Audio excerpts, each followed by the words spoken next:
Let's get it popping, y'all. Mhm, mhm, mhm.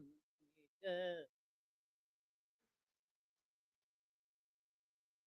Hey, you guys, what's going on? Let's get it popping.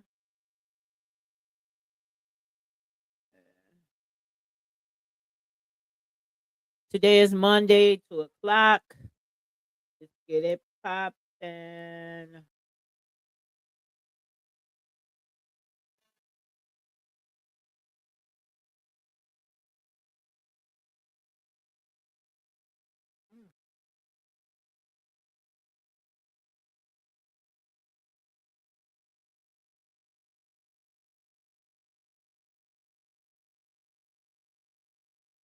Hey, you guys, I'm on a little earlier today, but I'm gonna wait till some of you people get in here because last night I was reading the official MDR. I'm sorry, MDMR report. Okay, I actually went to that report because I real deal want to make sure that I kind of understand. I want to step back from worrying about the boys all the time. You know what I mean? That's what I'm trying to do. I'm trying to step back, make sure, we understand some things. You know what I mean? So I did do some reporting, obviously, that let me get the little stuff I need before I get popping because I'm trying to share everything out to y'all so I could share it so we can get it popping and stuff like that, right? So give me a moment. I'll give you some hotel music while we wait or whatnot. I definitely am trying to make sure that I share it or whatnot with all of my platforms. You know what I mean? Thank you guys. Come on in. Enough is enough. You know what I mean? You only can do stuff to a certain extent. You know?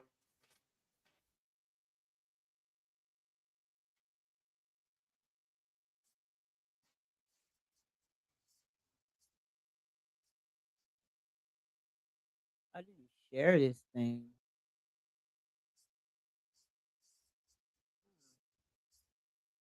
What are we doing? Ah, okay.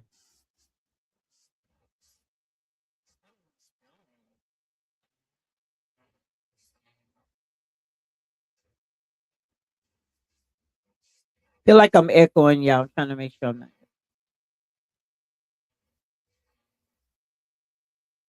I should be able to share this. What's going on? Okay, let me get out of there. Okay, let me go this way. Let me go the other route, y'all.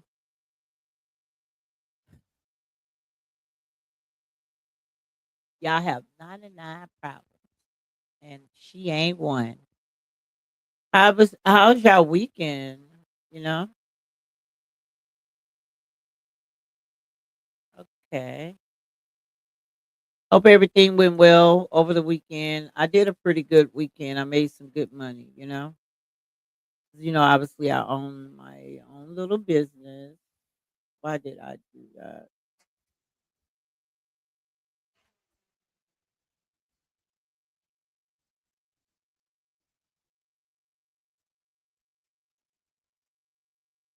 It's not easy though. I can tell you that. I can say I own a business, but it's not easy. Like you have your ups and your downs, your falls. You owe the whole entire world. You owe the whole entire world. Everybody talk about you when you owe everybody. So all I can do is just pray to push through. You know what I mean? Pray to push through, baby. That's my hope. For sure. I'm almost done, you guys. I'm just trying to make sure I share everything with everybody or whatever. YouTube does its own thing. I shared a lot of people yesterday.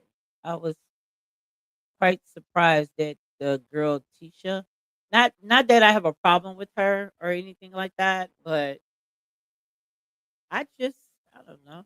I think around the Diddy trial, I didn't like some of the stuff she was saying. That was my problem. Oh, I forgot. Okay, let's do what we need to do for Kick and Twitch, and we finna get it popping, you guys, for real, for real. So I'm just trying to let a few more people come in before we do our thing. You know what I mean?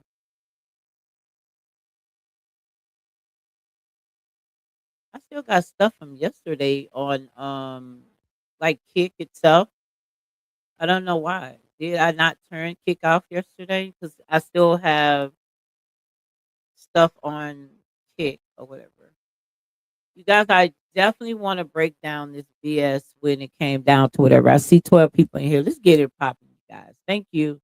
This is what we're going to talk about. The subject is this. Let me share the link just in case if anybody want to come in and comment, right? Or whatnot before we do. Okay, let's go.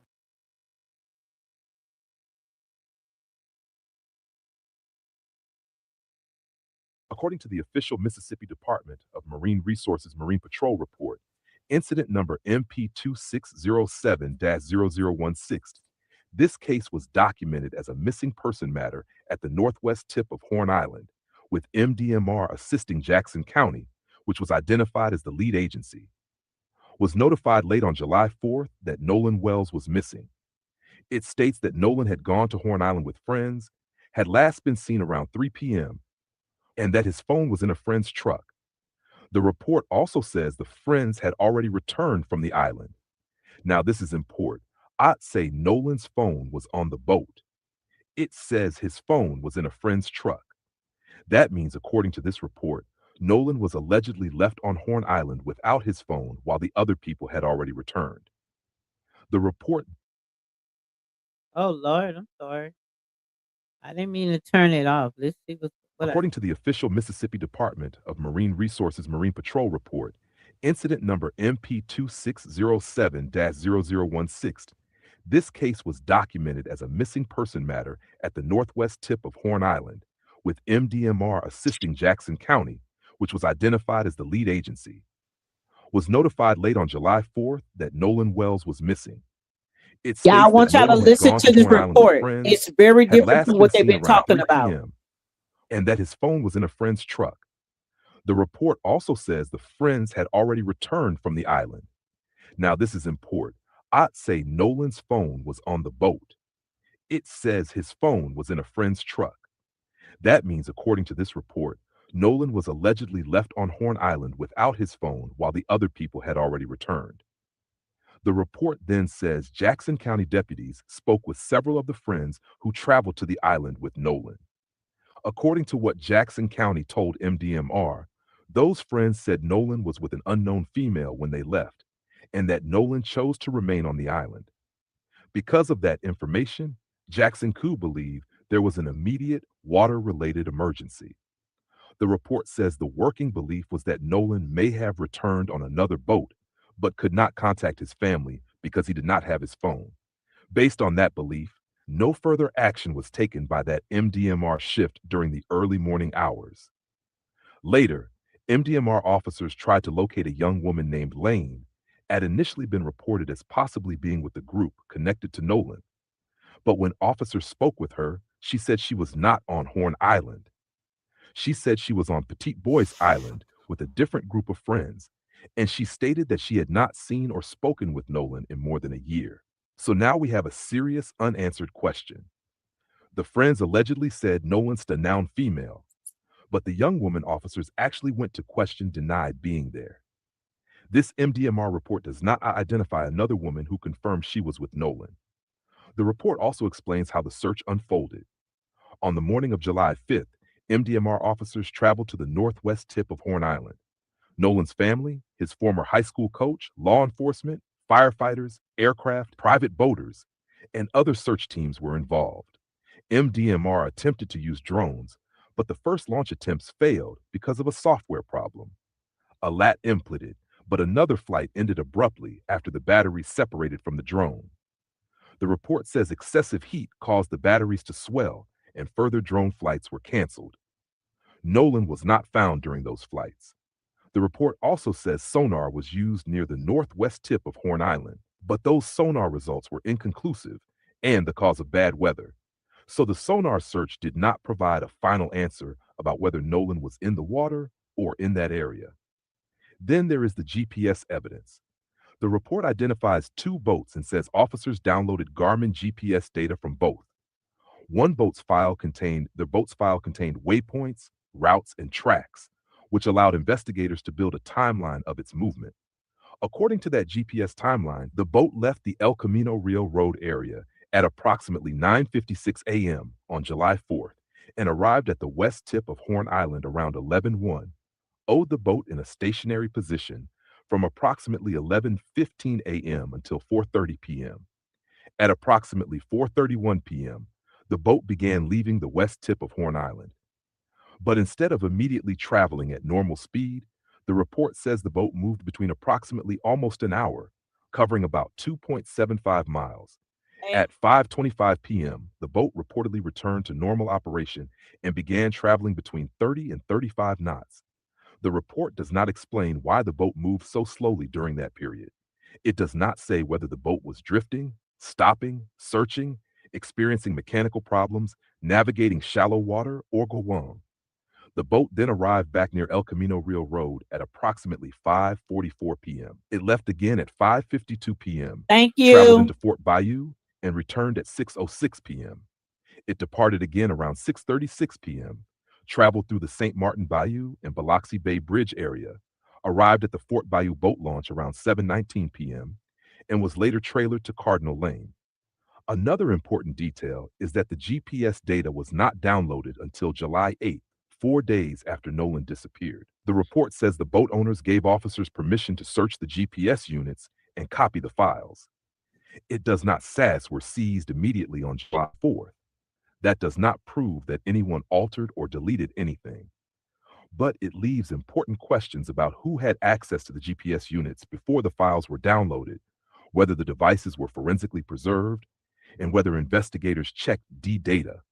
This report confirms the boat's route, but the GPS alone does not show who was on the boat at every moment. It does not prove whether Nolan boarded the boat when it left Horn Island. It does not explain the slow speed period. It does not identify the unknown female, and it does not tell us exactly what happened to Nolan. The report also shows that the initial decision not to treat the situation as an immediate water emergency was based heavily on what the friends allegedly told investigators, that Nolan chose to stay behind with a woman and may have returned on another boat. But this report does not include the friends' full written or recorded statements. It does not show exactly who said what. It does not show whether their stories matched, and it does not show whether the unknown female was ever confirmed.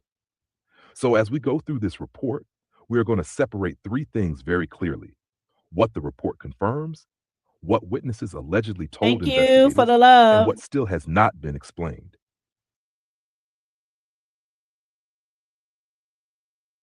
You guys, they are playing the biggest game on earth. I had to sit down and get and clearly get out of my feelings because I'm a paralegal, right?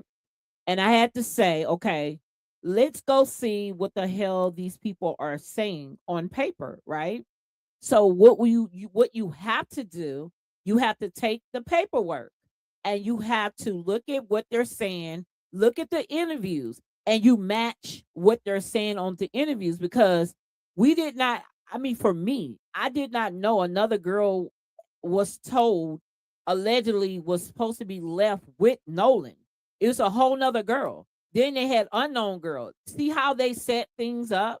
And I'm not saying the children did it because I don't believe they were smart enough to do it. You know what I mean? Listen, an adult orchestrated. It has to be with somebody of age and have enough sense to do, because you could tell with the call that people were sluggish. They had been drinking, and the call was, he was like saying the word what? You're in distress and you're saying what? You know what I mean? Like, the things you gotta look at, the body language. You gotta hear what they're saying. You can't listen. You gotta hear what they're saying and see what they're saying is what you're saying is logical from a person that will be in distress, or are you playing this game? You get what I'm saying? So what we're gonna do, we're gonna go next into the breakdown, okay? We're gonna talk about the boats because obviously I don't think it was two boats. And that's just alleged, okay? But we have to keep it cute and we have to keep it clean, okay? Because I ain't got no money. You know what I mean? Let's slow this down and talk about the boats, because this is where people can easily start mixing confirmed facts with assumptions. According to the official MDMR Marine Patrol report, two vessels are specifically identified and documented: a 2020 Tidecraft, registration MI1295CB, a 2000 Triton, registration MI4088BU. The report says officers later downloaded Garmin GPS data from both vessels. One file contained waypoints, while the other contained waypoints, tracks, and routes. That second file is the one used to build the detailed movement timeline. Describes several other boats being present during the search: law enforcement vessels, privately owned vessels, and boats used by Nolan's family and other searchers. But that is different from proving there. Hold on 1 second. I got the wrong one. Hold on a second. Hold on. 'Cause I have to debate sometimes. My apologies. My apologies. Let's go here. I thought it. Now let's go beyond the report for a minute and Okay, we're talk going about beyond what the people are report. seeing with their own eyes. According to the official MDMR report, investigators specifically documented two private vessels. But when people look at the photographs and videos being circulated from that day, it appears, allegedly, that there may have been more than two boats connected to that gathering. Some people reviewing the images believe they can identify as many as four vessels. Now, let me be very clear. We do not yet have independent proof that every picture being shared was taken on July 4th at the exact time Nolan was there, or that every boat visible belonged to the same group. That still needs to be verified. But that does not mean people should ignore what appears in front of them. We are allowed to examine the pictures. We are allowed to count the boats. We are allowed to compare those images against the official report. And we are allowed to ask why the report focuses on two vessels when the visual evidence being circulated allegedly appears to show additional boats. That is where the third and fourth vessels become important. Who owned those boats? Who operated them? Who was riding on each one? Did all four boats arrive together? Did they leave together? Did anyone move between the boats? Was Nolan ever seen aboard one of the other vessels? Did Thank you for the investigators obtain love. GPS information from every boat that may have been connected to the group, or only the two vessels listed in this MDMR report? Those questions matter because a boat that is not fully accounted for could completely change the timeline. The report says investigators believe Nolan may have left Horn Island aboard another vessel. But what vessel were they referring to? Was that only a theory? Did anyone actually claim they saw him get onto another boat? Was there another boat already connected to the group that investigators knew about? Or did the phrase another vessel simply give them a reason to believe he may have returned safely without his phone? This is why we cannot focus only on the boys, as though three people and one boat explain everything. The photographs and videos allegedly suggest a larger gathering, more vessels, and potentially more witnesses. And if there were four boats, then we need four passenger lists. We need four operators. We need four timelines. We need four sets of GPS records where those records existed. We need to know when every vessel arrived and when every vessel left. Now let's connect that to the unidentified female. According to the report, the friends allegedly told investigators Nolan chose to remain on Horn Island with an unknown female. That statement appears to have played a major role in how authorities treated the situation during the early hours. But later, officers went to speak with Laney Naquin, because she had initially been reported as possibly being with Nolan's group on Horn Island. Different name. Laney denied being there. She said she was on Petit Bois Island with a different group and had not seen or spoken to Nolan in over a year. So now we are left with two possibilities. Either officers initially received the wrong woman's name, or the unidentified female story was never properly verified. And then there is Katie. Katie is not identified in this particular MDMR report. So we cannot say this report proves Katie was the unknown female, but it raises a reasonable question. If the people involved knew Katie, why would the female be described as unknown? Would they not have known her name? Was the female someone completely different? Did only some of the people know her? Was Katie introduced publicly later because people were trying to identify the woman?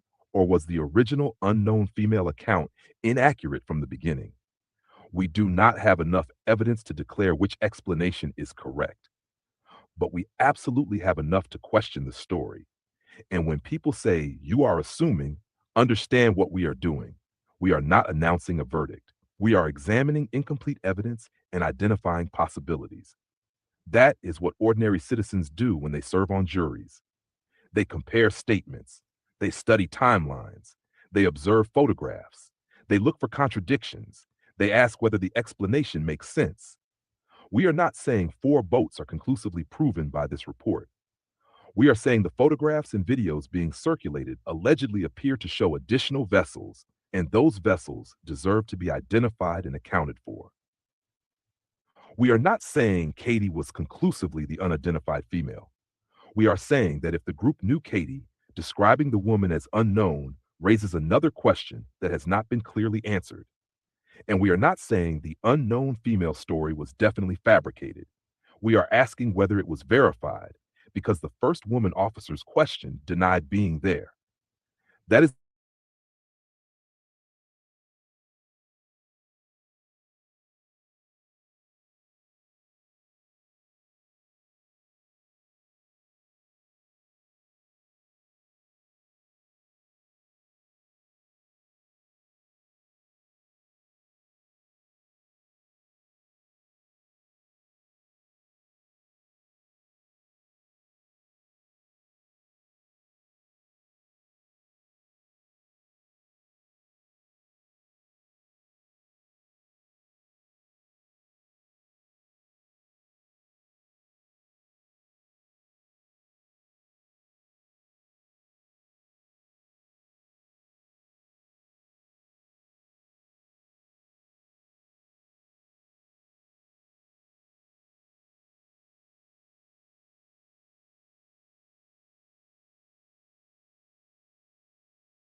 Apologies, okay? My apologies. My internet, because it's raining real hard here in Florida, the internet kicked off. So you're actually right, Miss Bell. In the report, it says 2. Then they spoke about 3. Allegedly, there's a 4th vessel there that they're not talking about. And I think it's all black. You have to go look at the pictures. It's a 4th vessel there. And that's what I think that we're missing, right? A 4th vessel, right? I'm alleged. This is all alleged, right? So what I'm doing right now is I'm looking at it from how how I would write the language for someone that's going pro se, right? And thank you guys for all the love for sure. You know what I mean? Thank you for all the love, right? My thing is, I'm here to shed some light because these are all our children. We have to stand on business. We have like we're the only we used to like protect our communities. And this is the way we have to start back doing it. Like we have to understand what the hell is going on around us and our children. You know what I mean? So we're not done. Like I got some more here. Break I'm gonna break some more down for you. I'm sorry that the internet is kicking off because of the rain. Okay. Let me just make sure this is everything. Let me put it back on the screen. Let's go back at it. It just like we're getting these specks of rain for whatever reason, you guys. So my apologies, because it knocked out. It might do it again. I'm not for sure because it's still. Now let's talk about the Officer Tatum interviews, because people are not only questioning what was said, they are questioning how the interviews were presented. The interviews with Warren Hudson were released in several separate parts rather than as one continuous, unedited conversation. Published coverage specifically describes it as a multi part interview with different portions released on different days. That means the public is seeing selected segments. Hold on one second. Hold on. Hold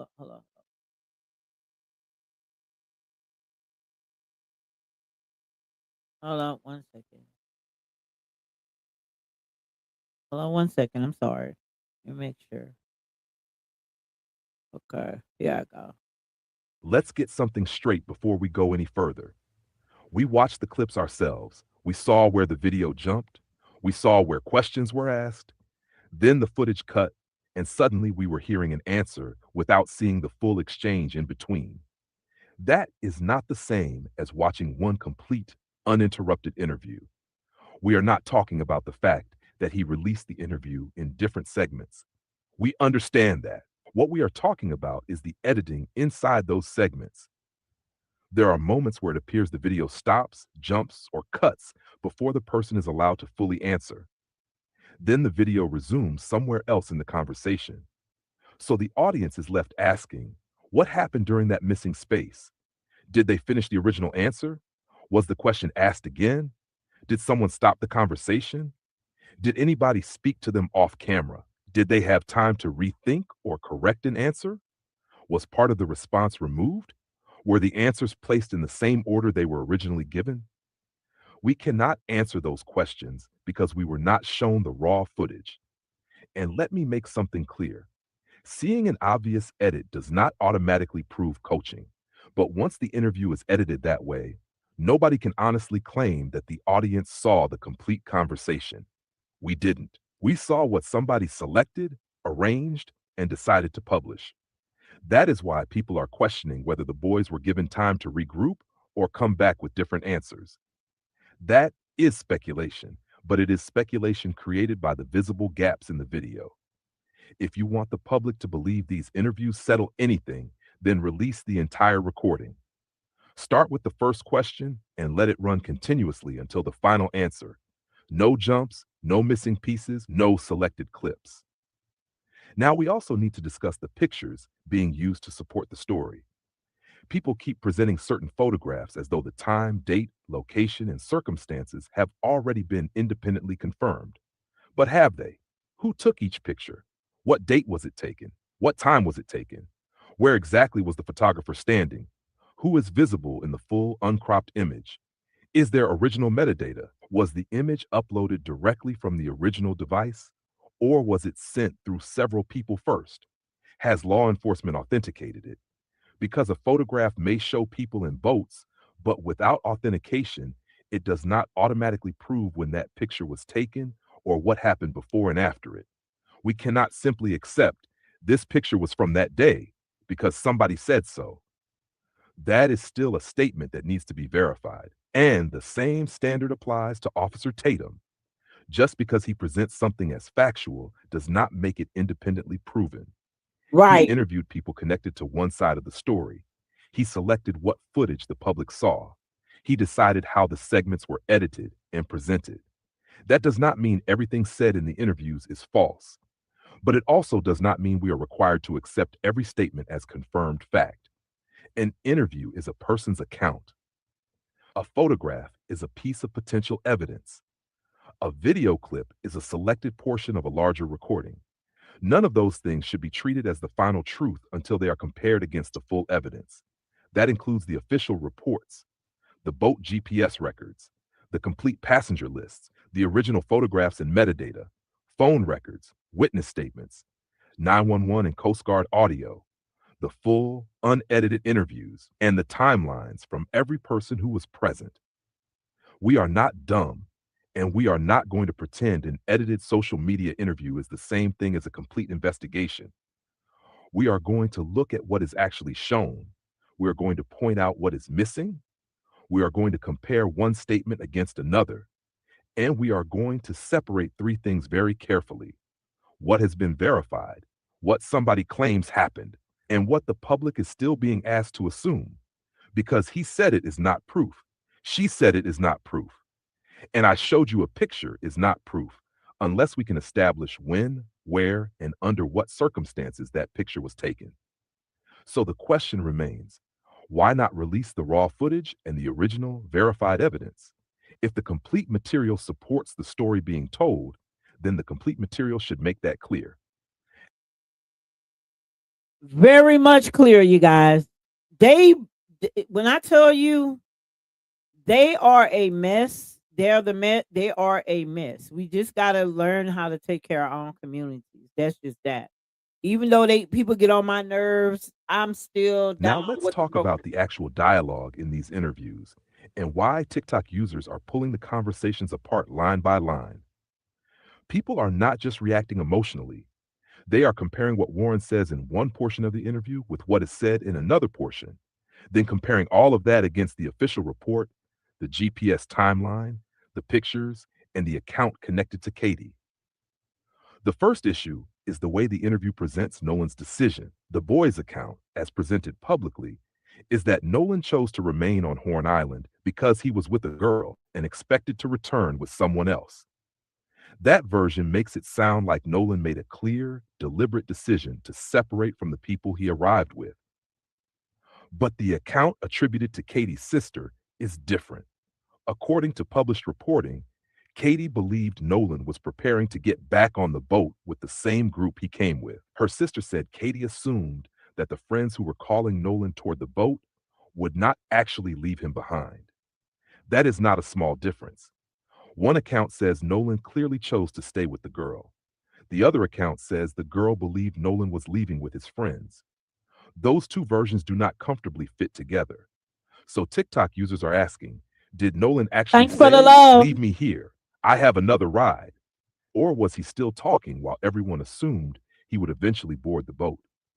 Who personally heard Nolan say he had another ride? What were his exact words? Who was standing close enough to hear them? Did Katie hear Nolan say he was staying? Did Katie agree to help him find another ride? Did anybody identify the boat Nolan supposedly planned to ride back on?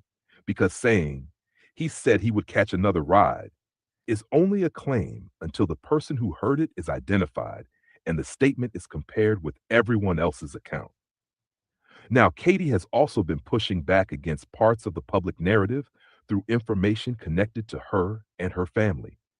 Her sister has said Katie arrived with a different group and later left the island with family members, not with Nolan, and not with the boys being interviewed. The family's position is that they gave information to Nolan's mother and to authorities.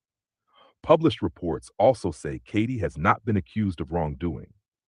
There are also pictures and timestamps being circulated online that people say show where Katie was at different points in the day. We need to describe that correctly. Those images may support Katie's timeline, but unless we have the original files, complete metadata, the person who took them, and independent authentication, we should call them images and timestamps presented in support of her account, not automatically declare every image conclusively verified. That is the same standard we are applying to the boys' pictures. We are not going to say a photograph proves something merely because Officer Tatum displays it. And we are not going to say another photograph proves Katie's entire timeline merely because it appears online. We compare them all. We look at the visible time. We ask whether it is a screenshot or the original file. We ask whether the timestamp came from the camera, the social media upload, a message, or somebody adding text afterward. We ask whether the image has been cropped. We ask who else appears in the full picture. We ask whether the background confirms the location. And we ask whether investigators obtained the original version. But here is why Katie's response matters. She is not simply accepting the version that Nolan stayed behind specifically for her. The account presented through her sister says Katie believed Nolan was preparing to leave with his own group. That directly challenges the idea that Nolan made a clear plan to remain behind with Katie. And that brings us back to the dialogue in the Officer Tatum interview. When Warren says Nolan was with a girl, what exactly did he personally witness? Did he see them speaking? Did he hear their conversation? Did he hear Nolan tell someone he was staying? Or did another person later tell Warren that Nolan had made that decision? Those are different levels of knowledge. Seeing Nolan talk to a girl does not automatically mean Nolan agreed to be left behind. Seeing Nolan physically near a girl does not automatically mean she arranged his transportation. And hearing someone else say Nolan had another ride is not the same as personally hearing Nolan say it. People on TikTok are carefully separating those statements because the interview sometimes presents the entire story as one smooth conclusion. Nolan was talking to a girl, Nolan chose to stay, Nolan had another ride, and the boys therefore believed he was safe. But every step of that conclusion requires its own evidence. Who was the girl? What did Nolan say? Who heard it? What boat was he supposedly taking? Who agreed to carry him? When was that agreement made? Did that boat actually leave after Nolan's original group? Did anyone on that boat see Nolan? Without those answers, he had another ride, remains an account, not a verified transportation plan. There is another complication. The official MDMR report originally refers to an unknown female. MDMR later contacted Lainey Naquin because she had initially been reported as possibly connected to the group. Lainey denied being on Horn Island and said she was on Boyce Island with different friends. The report does not name Katie, and she identified Katie as the girl Nolan had reportedly spoken with. So the audience should ask, who first supplied Lainey's name? Why did investigators initially look for Lainey? When did Katie's name enter the narrative? Did the boys know Katie's name that day? Did only one person know her? Why was she initially described to MDMR as unknown? Was unknown female merely the way the information was passed from one agency to another? Or did the witnesses themselves fail to identify her? We do not have the complete statements needed to answer that. And that is why the full raw interviews matter. The public needs to hear the exact question Officer Tatum asked and the full answer that followed. Not a cut from the question to a polished answer. Not a summary. Not Officer Tatum explaining what he thinks the answer means. The actual exchange. Because viewers have noticed places where the clip appears to jump before an answer is completed, or where the conversation appears to resume after an unseen break. That leaves the audience unable to determine whether the person answered immediately, hesitated, changed the wording, was interrupted, or was asked the question multiple times. Again, the visible cuts do not prove that anybody was coached, but they do mean the interview cannot honestly be treated as a complete, uninterrupted record. TikTok investigators are also comparing the pictures being displayed during these interviews against the spoken timeline. Some are questioning whether certain pictures were actually taken on July 4th at the claimed time or at the claimed location. Others say timestamps support particular movements or show certain people somewhere else. The proper response is not to blindly accept one side's pictures and dismiss the other side's. The proper response is to request the originals from everybody. Original images, original videos, complete metadata, upload histories, message timestamps, location records, and testimony from whoever created each file. So when Katie or her family presents pictures and timestamps to challenge the narrative, that information deserves to be examined. When the boys or Officer Tatum present pictures and timestamps to support their narrative, that information deserves to be examined too. But neither side gets to declare its own material authenticated simply because it posted it. That is the distinction the audience needs to understand. Katie's account matters because it reportedly challenges the claim that Nolan deliberately remained behind for her. The boys' account matters because they say Nolan refused to board and planned to return another way. The MDMR report matters because it documents what was relayed to authorities and how that information affected the early response. And the videos matter because they show how these accounts are being presented to the public, but they are visibly edited and therefore incomplete. So the central contradiction remains. Did Nolan clearly decide to remain on Horn Island with Katie? Or did Katie believe Nolan was about to board the boat with his friends? Both versions cannot describe the same conversation in the same way. That does not automatically mean Katie is lying. It does not automatically mean the boys are lying, but it does mean somebody's understanding, memory, or account is incomplete or inaccurate.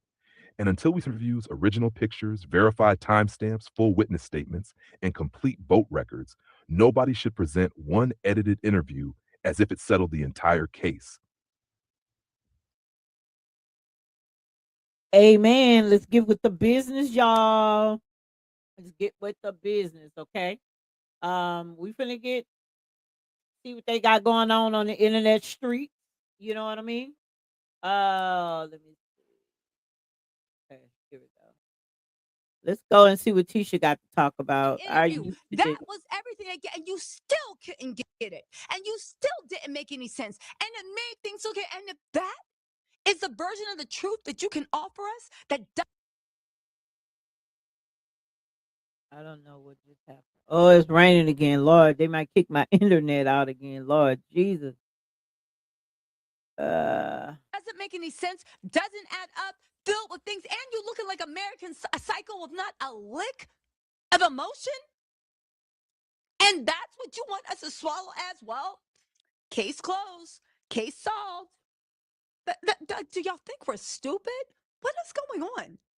I know Officer Tatum thinks we're stupid, but you know what? Let me leave Officer DeJango alone, right? Bootlicker. He's making his money, this and that, blah, blah, blah, blah, blah. You know, I pray to God. Well, you know, I'm not even going to put that on this, but it's like, you know, that, Daddy, this happened. What? What you talking about, boy? Why don't you get on the ground and tell what they say? Like literally, what was that? Something happens to somebody in his family. Would he come out and say, well, they deserved it? Or would he have an awakening like Don Lemon did? Don't get me wrong, I'm a lemon drop. But y'all remember, Don Lemon used to be like, I'm not comparing Don Lemon to Officer Tatum at all. But there were times. And then Don She not Lemon lying. had an awakening. And and now look, you know? Anyway, Constance said, has anyone checked on the real hero, Vicky from Ceto? Yes, because she let them talk and ask the right questions to get us where we are now. You know, the funny thing is, Constance, we need to do a tribute to Vicky from Ceto because she is the real MVP. But remember, I think we both agreed on this, right? You talking Live too on the top. much. Now you getting off track, You, girl. when you have a cover up, everybody needs to be. Okay, I don't want to hear about cover up over and over and over and over. Let me go to live, see who's on live that I follow.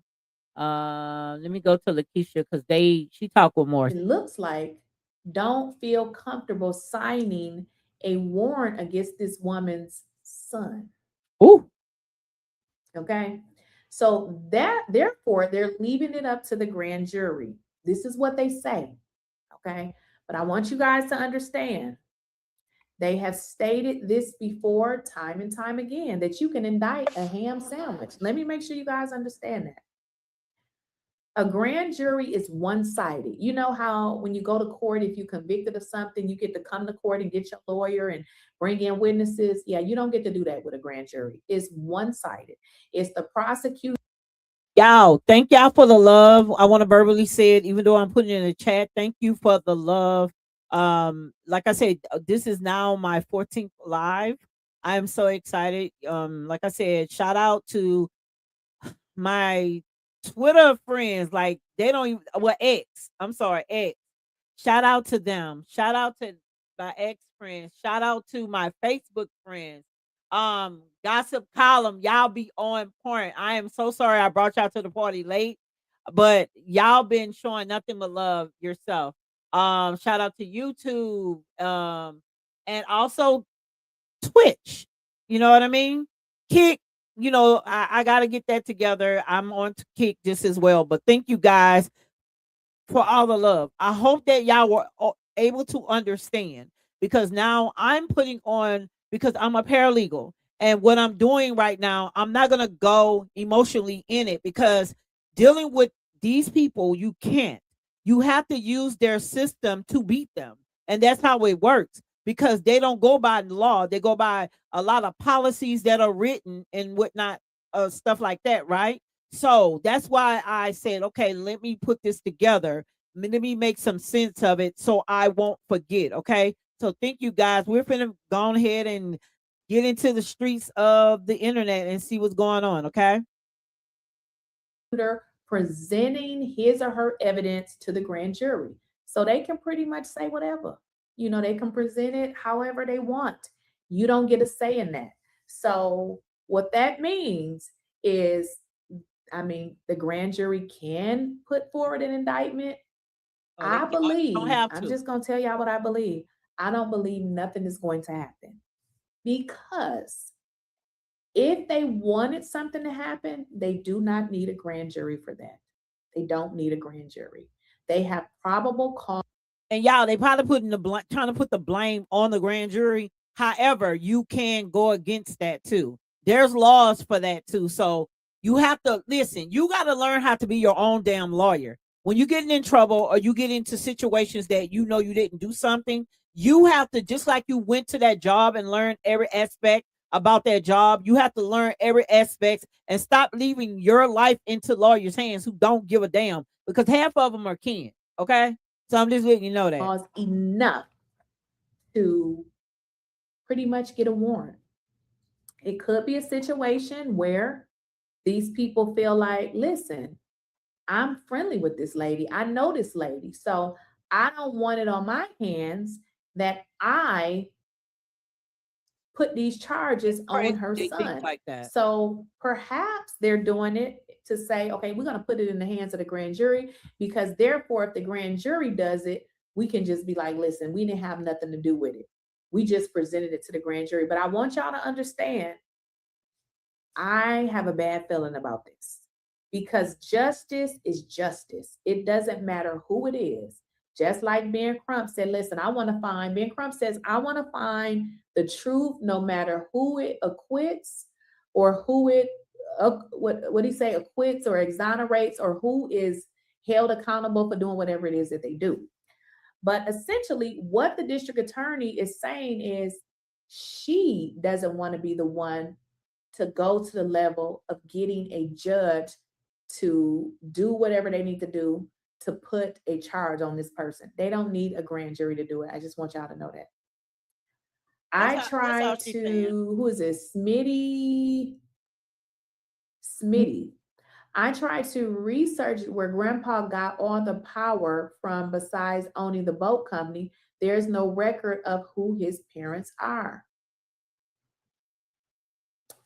Well, you just have to see. Y'all, let's talk. You just have give me to your see. opinion, So please. I just Give me want your y'all to opinion. understand that the grand jury, I don't know. Again, it could be that she doesn't want to make it seem like she put charges on this lady's son. I don't know. But it seems like to me, if you signed up to be the district attorney, you should be able to do your job regardless of who it is. Well, Mississippi does that. That's just some states, as a paralegal, some states take it to the grand jury. Some states are allowed to just say, we putting your ass in jail. Okay.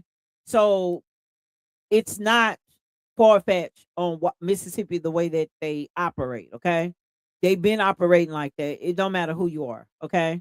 So that kind of like is not all the way true. Like some states you can say, lock his ass up. Some states, they just don't allow you to do that. But go ahead. Let's go. District attorneys are elected position. Y'all need to get rid of this lady down in Mississippi.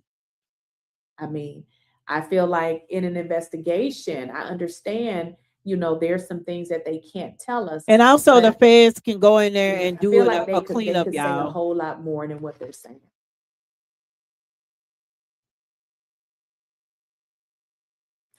All right, I want you guys to watch this video here. Hold on one second, because I showed that video yesterday. I don't want to. I just don't want to show it again. Okay. Let's see what's going on here. Well, she's going live. Let me see. I think this. We did. Let me see what he got going on. Right? Wild and wrong assumptions. Homegirl that just got arrested for Star 67. I don't care about that. Listen, y'all. This boat, y'all can. Let me tell you something. I don't care what nobody say. This picture to me, and it's alleged. This picture was taken while Officer Tatum was out there. This is not the 4th. This is nowhere could be the 4th of July. It's just no way it could be the 4th of July. I think, in my opinion, because there were more boats out there. There were friends. It was a big group of them, right?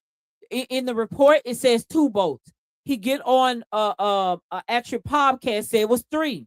We're looking at it, dissecting it. It's a 4th boat there. You guys got to go look at that. You just got to go look at that. There's a 4th boat there.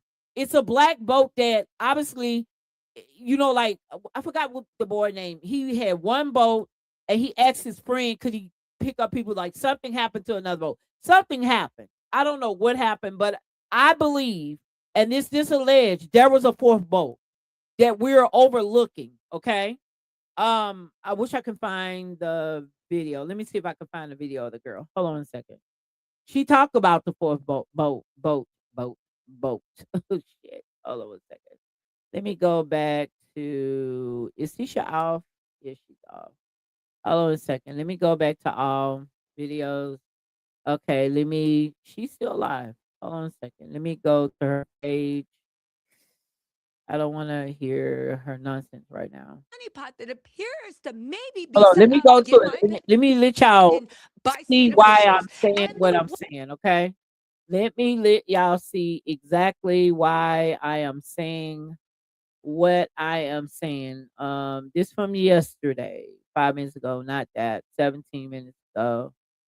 Okay, I want you guys to look at this. Hey, what's up, you guys? Listen, breaking news in the Nolan Wells case. We believe we have a huge breakthrough, and it goes back to the bilge pump. I know what you're saying, Tisa, we already discussed it. Not like this, okay? It's a girl breaking What this if shit I down. told you everything that we've been led to believe so far is wrong? What if I told you there's an expert that is actually coming forth to let us know what they think happened? And what if I told you that their investigation was so bombshell that TikTok pulled the video down several times and they had to go and post to Instagram and speak in code? And what if I told you the whole purpose of the video was to explain how the only thing that seems to make Thank y'all sense for when the it comes to the love. bilge Please pump like and share and and where the subscribe. GPS was that the boys were fleeing? We're so focused on what happened out in that ocean. We're so focused on whether Bart, Warren, Wyatt, all those, we're so focused on that we got ahead of things. I believe this young woman, I'm about to show you in a second, her theory and her explanation about why they even left Horn Island fits into a larger narrative that something happened, and it literally put the fear of God in those boys, and they were forced to flee Horn Island. That's why, even though nobody really knows when they saw Nolan, the one thing they all agree is we left at 4 o'clock, and there was that call to Cito that really sounded like an alibi. Whether or not it was, it looked like an alibi. But you know what? We can talk about this on the back end. First, you need to hear and see this information. All right? Turn your sound up This is something very, very powerful. One moment. Now, really quick, I want to introduce this young woman. Her name is Aja Hall. I hope I'm pronouncing it right. It's AJAHALLH. That's AJAHALLH. And she is 100% on Instagram and TikTok. Please make sure you give her a follow. Listen to her and what she has to say. And then we're going to have the discussion. Ooh, okay, hold on. Let's go. Video, he explains exactly what was wrong. Let her cook. Just let her cook, all right? It's a lot of information, but let her cook. It's real quick. Wrong with the boat, and it wasn't caused by a random billiage pump issue. Bilage, however you say it. Another thing is that the jump from when he last saw No to when they were yelling, "Get on the boat," you're missing a big piece of what made everybody run to the boat. Pause. If you guys don't know, she said no. That is for Nolan. She's going to change the names a little bit because for some reason, even though she doesn't accuse anybody of anything, every time she starts talking about this bilge pump and them fleeing, like I said, TikTok pulled her video down and she had to repost on Instagram and speak in code. This is powerful. All right, let's go.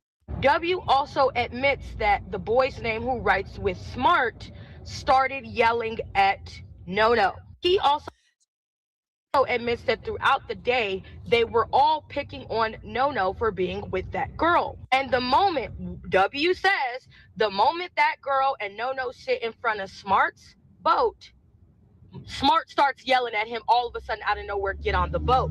Boat wasn't having a bilage pump or bilge pump. Here comes the $1 million breakdown. Issue. Says verbatim, "We have an issue where we have finally trimmed down the boat and got it on the right plane." That they all moved to one side of the boat. When you trim down the motor to get it on the right plane, that means that you drop the bow. This is how you are supposed to get the actual boat from being completely still to an accelerated speed fast. That they left the trim down when trying to accelerate off the island at a very fast speed, and this is what blew the bilage pump. If the trim is not up when you try to take down, it causes water to back up in the bilage. The trim is left up, the bow shoots high into the air during acceleration, forcing all loose bilage water to rush to the very back of the hull. This is why they all tried to do the emergency mover where they move forward. This traps water in the boat and specifically at the bilage pump. Did an emergency remover that everyone knows about, and this fucked up the bilage pump and it started to take on water. Bilage pump wasn't an issue until they made it a quarter mile offshore, like he said, at 40 miles per hour, because they didn't take the emergency brake, and the maneuver that they used to try to get the bow back up fucked everything up on the boat. Question is, what type of panic or event ensued that y'all were moving so fast, the boys who've known boats since they were children, that y'all forgot to do the simplest thing when trying to accelerate from a stop on a boat that everyone knows when you're speeding, like they said, at 40 miles per hour? Something happened to cause enough chaos for them to fuck that up, is my point. You guys, okay, let's talk about it. If you guys don't see why this is so big, let me break it down. And for those of you that do understand what she's saying, y'all, we've been looking at this all wrong. And maybe they've been sending us red herrings. But thank God for Aja. Make sure y'all follow her. Mama is she's smart, beautiful, love her. Did y'all get what she was explaining? Do y'all get it? Like something made them have to excel off that island. Okay. Do y'all get it now? You know what I mean? Something took place. So, and I'm thinking it was a super bad argument. I don't think nothing actually happened there, but wherever they went, it was on and popping from there. Y'all, this is alleged. I do believe it's behind a girl. I do believe this is behind a girl. And I do believe that Nolan was like, I do what if I want. And they probably have had their dealings or run-ins, and it just took a toll that particular day because of that particular girl, in my opinion. That's what I believe. That's why they're calling the girl's name out now. They're trying to listen, they shift blame and make people be the fall guy. And I am extremely happy her sister is speaking. And now they're putting out pictures, time stamping things, time stamping actually messages and everything now. So I'm happy that they're doing that. However, they're playing a game with us for us to think, focus on the boys. Let's blame the boys. Let's destroy their lives and stuff. It's not all of them, but all of them are in my opinion, and this alleged. I believe a lot of people are in cahoots on the situation. They know what happened. And I seen a bootlicker. He was online.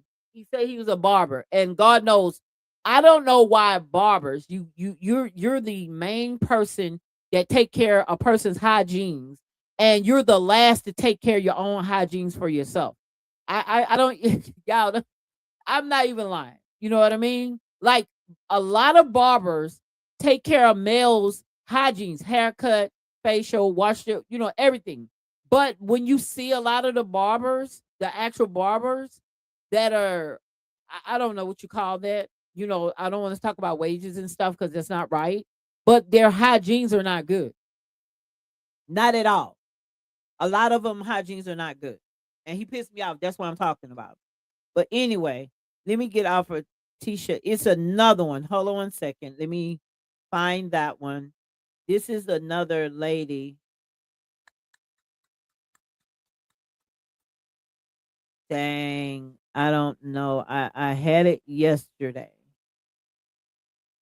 I don't know if it's on the same. I don't know if it's on that same one or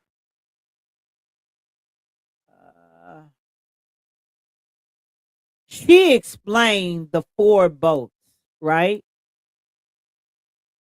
Let me see. She breaks it down. The lady, it's a lady on TikTok, a matter of fact. Hold on a second. Let me see if I can find her. It's a lady on TikTok. She actually break down how they can manipulate the GPS on the boat. And y'all, I am so baffled on how they do ish. You get what I'm saying? I am stupid, not stupid, overwhelmed on how they they manipulate stuff. And I'm not gonna lie, they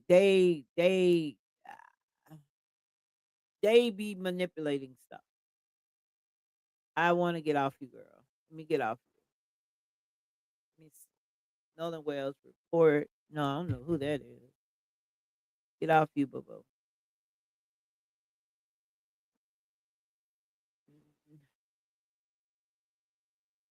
This 11 days. This the doctor autopsy report raises questions. But let me see what she has to say. Nolan Xavier Wells' preliminary independent autopsy results were released today.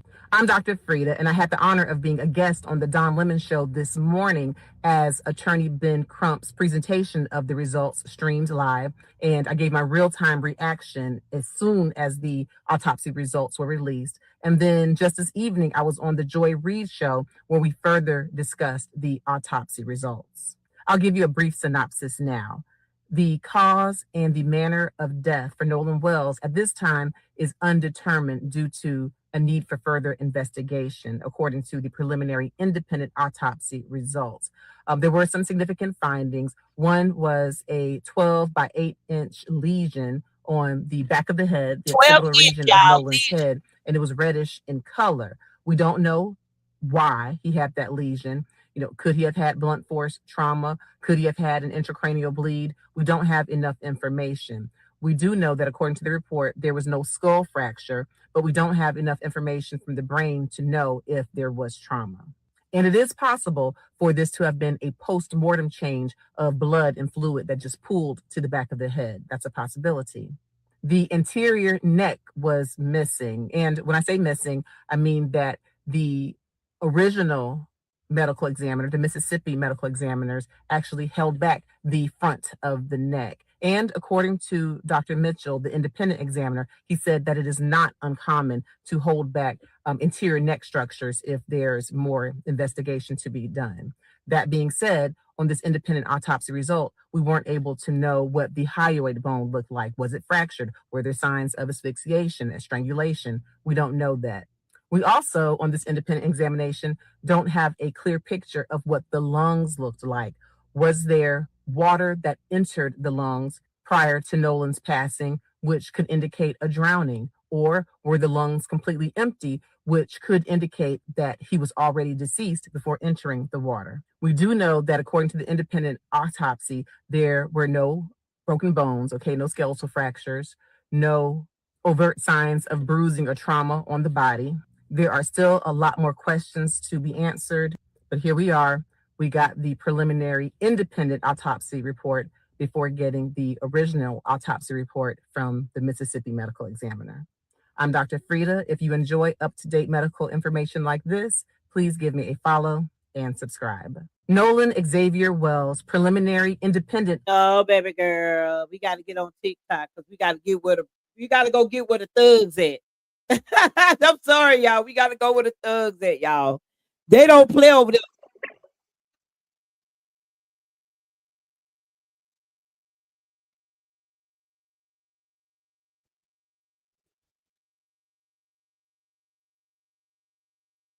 Uh-oh. Everybody wants to play. Hold on a second. We finna get it popping around here because we got to get it popping. Okay, let's get on. Let's remove. Let's get where the thugs at. I'm sorry, we getting where the thugs at. The real street hood thugs. You know what I mean? They don't play over there on TikTok. They, that's a whole nother culture over there, baby girl. Let's see what we gonna talk about. Nancy Grace talk. Yeah, they constantly be following me. Y'all got a lot of followers over there. Let's see what Sam here for a Nolan Xavier Wells update, and I have found something very interesting. In new video that I've just seen of Horn Island, it doesn't look too crazy, but what I did notice is I caught the boat that they say that second video that appears to be Nolan is on. And remember, we couldn't figure out, was it Lil Daddy, Big Daddy? Well, it's Mac Daddy, because look at this. Here's the picture from the original video. Here's the video, right, that TMZ released. And then here's a still of what appears to be Nolan on the back of the boat. They say, some people say it isn't him, but what the point is, if it is him, the boat is Mac Daddy, because in this new video, look here, that is the Mac Daddy boat, and it's the same kind of boat. Because you can see Nolan's blue shorts are the same in this picture that we've seen in the other pictures, but we have not been able to identify the name of the boat. So my internet sleuths, help me out with this one. What do you guys think? Let me know in the comments. Secret Service, nope. The Nolan Wells case has gone before the grand jury. I'm going to give you 8 points. As a former prosecutor, 30 years of experience, homicide prosecutors present 1,000 cases before the grand jury about the inside baseball, what the grand jury does. First, let's understand what a grand jury is. It is a body of people. It's completely controlled. Sam here for a Nolan. The Nolan Wells case. See right there a black propeller. There's another. That's what I'm trying to tell y'all. Other side of these hold three on. boats. This what I'm telling y'all. It was a fourth boat. It's another boat on. I think a ledge that's on the other side of that boat. But go ahead.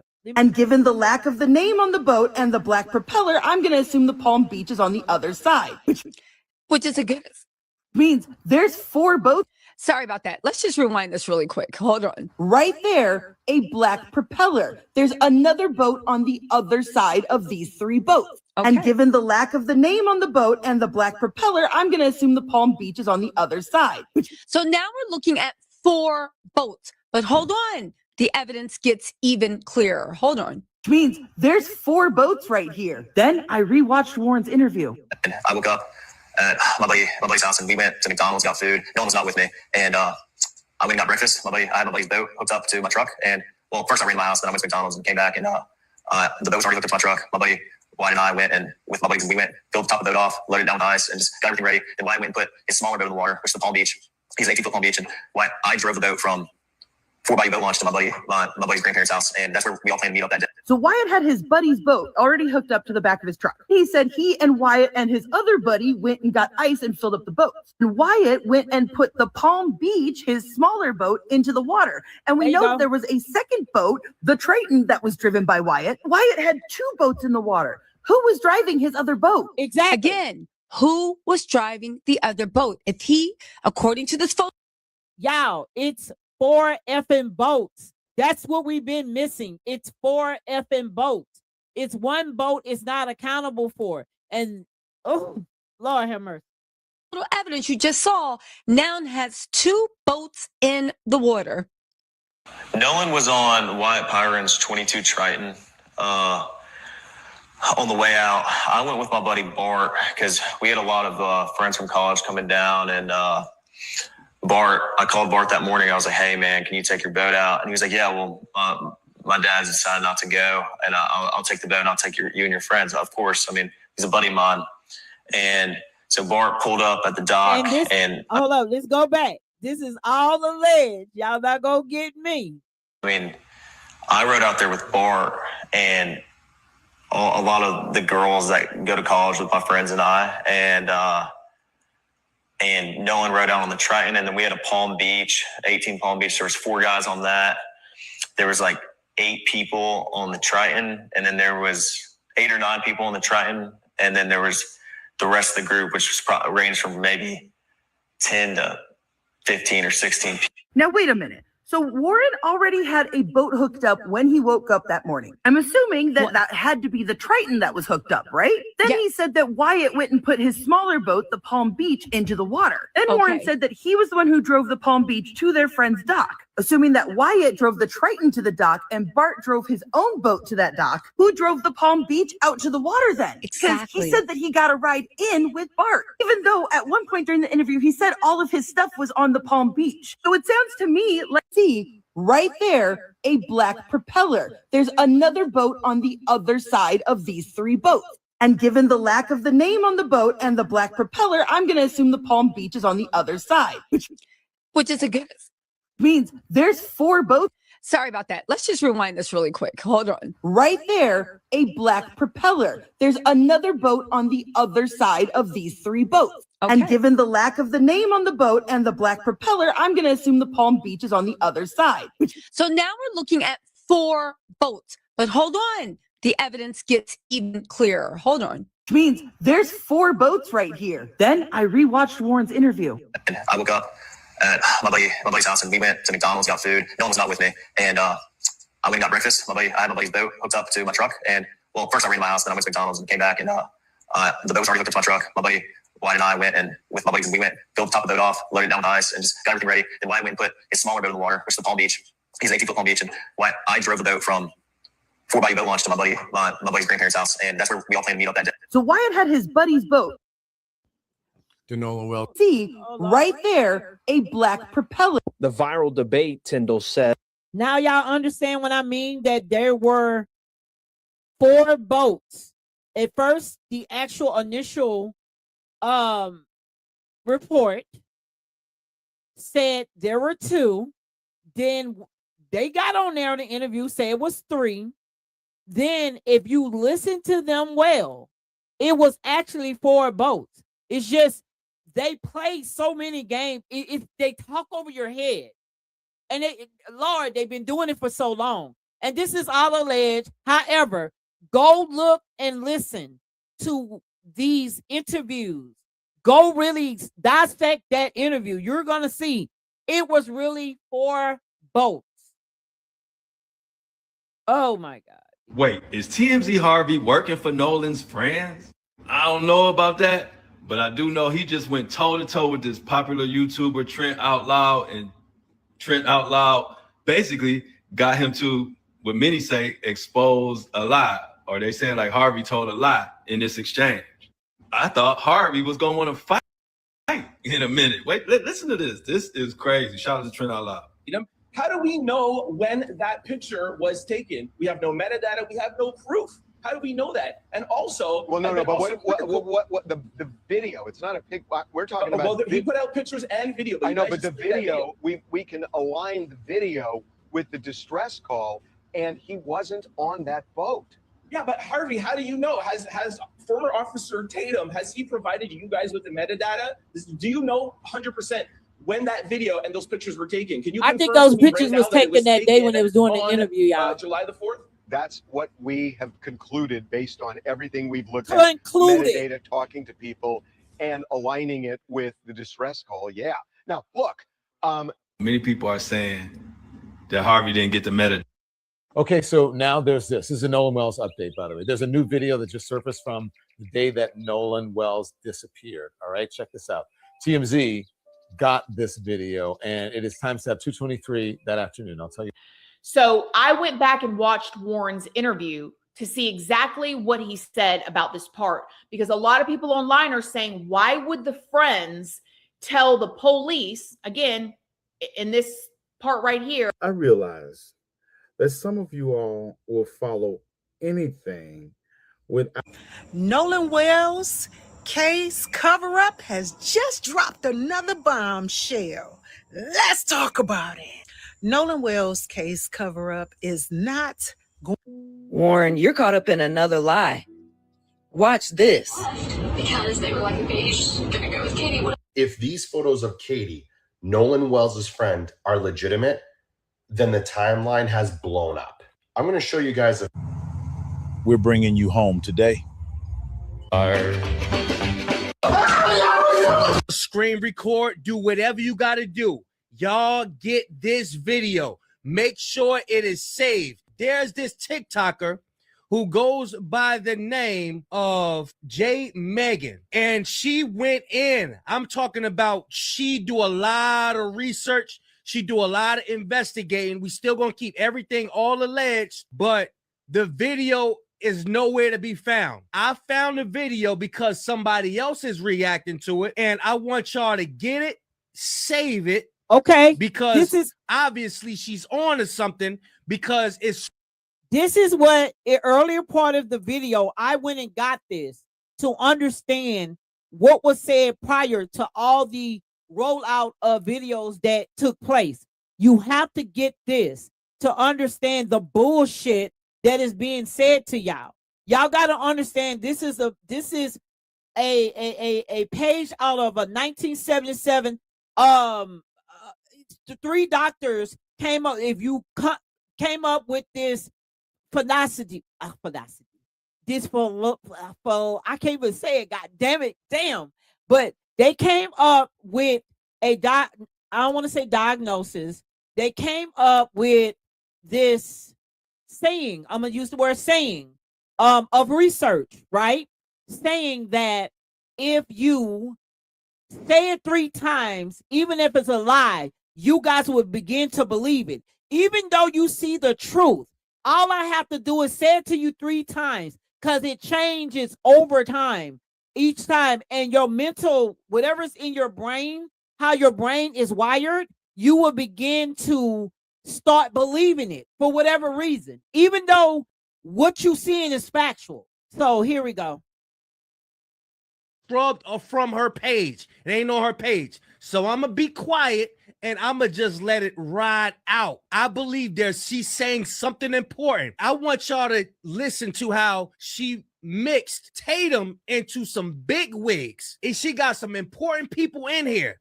I'm telling you, I some believe important she said people in this. something that she wasn't Please supposed to listen. say, and she had to take it off her page. Hold up. When I tell you some important people is in this thing, Nolan's situation is bigger than what y'all think it is. And that's all I got to say. Allege.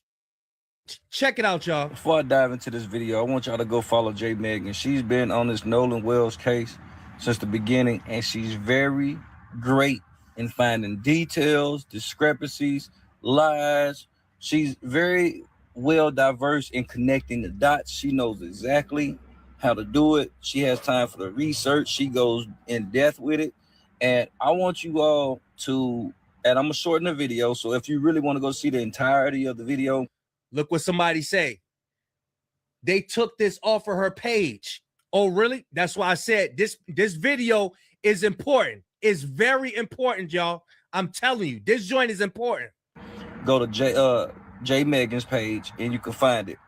But I'm gonna bring something. I'm gonna kind of make it kind of short, and then watch to the end, and it's gonna surprise you. It's gonna be a bombshell. It's a And now we bombshell. will understand It's a why bombshell, Officer y'all. Tatum is so connected to this case. It's a bombshell. It's a doozy. Watch it. Now, wait a minute. So Warren already had a boat hooked up when he woke up that morning. I'm assuming that that had to be the Triton that was hooked up, right? Then he said that Wyatt went and put his smaller boat, the Palm Beach, into the water. Then Warren said that he was the one who drove the Palm Beach to their friend's dock. Assuming that Wyatt drove the Triton to the dock and Bart drove his own boat to that dock, who drove the Palm Beach out to the water then? Because he said that he got a ride in with Bart, even though at one point during the interview, he said all of his stuff was on the Palm Beach. So it sounds to me like Warren was the one driving the Palm Beach. I'm also like, what parent would let their kid, who's obviously going off to party, take two of their boats and let their drunk friends drive? Like, it isn't making sense to me. I mean, maybe these parents are just shitty parents and irresponsible. Then he also said that he contacted Bart that morning to see if he could come. And Bart was like, yeah, I can give all your friends a ride, blah, blah, blah. According to him, there were 10-ish people, 15 people on that boat. So where were those people originally supposed to ride in on? They'd been planning it for weeks. They were excited about it. Why did Bart have to suddenly step in and take all these people? And remember, Bart said that his dad had canceled going out on the boat that day, so he could do it. Something's not adding up here. I think there was an adult somewhere in this mix. It would also explain how they all thought quickly on their feet with the sea tow. I wouldn't be surprised if an adult didn't come out there and just go off with other adults that were also on Horn Island and let the kids hang out with the boats. Here's where things are going to get interesting, folks. There are more GPS coordinates in the report than what we have seen publicly. I'm going to play you a clip from the interview, but remember, at 5:30 is when they started picking up regular speed, all right? It's right here, 525, speed miles, 30 to 35 knots. So here we go. Planed off and you have water in the boat and you're hauling, we're going pretty fast. We're going probably 40, 42 miles an hour. And so all that excess water that was built up in the boat is coming out of the boat. So, I mean, that's what we had to do. So we ran into Fort Bayou. Y'all see what he said? It wasn't they were in distress by them taking out, not doing the right proper things before they speeded off. That's why water was coming into the boat. So they never needed a rescue any damn thing. And we didn't just run straight up.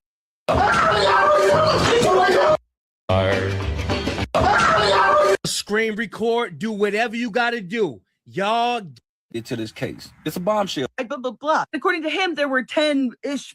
I'm also like, what parent would let their kid, who's obviously going off to party, take two of their boats and let their drunk friends drive? Like, it isn't making sense to me. I mean, maybe these parents are just shitty parents and irresponsible. Then he also said that he contacted Bart that morning to see if he could come. And Bart was like, yeah, I can give all your friends a ride, blah, blah, blah. According to him, there were 10-ish people, 15 people on that boat. So where were those people originally supposed to ride in on? They'd been planning it for weeks. They were excited about it. Why did Bart have to suddenly step in and take all these people? And remember, Bart said that his dad had canceled going out on the boat that day, so he could do it. Something's not adding up here. I think there was an adult somewhere in this mix. It would also explain how they all thought quickly on their feet with the sea tow. I wouldn't be surprised if an adult didn't come out there and just go off with other adults that were also on Horn Island and let the kids hang out with the boats. Here's where things are going to get interesting, folks. There are more GPS coordinates in the report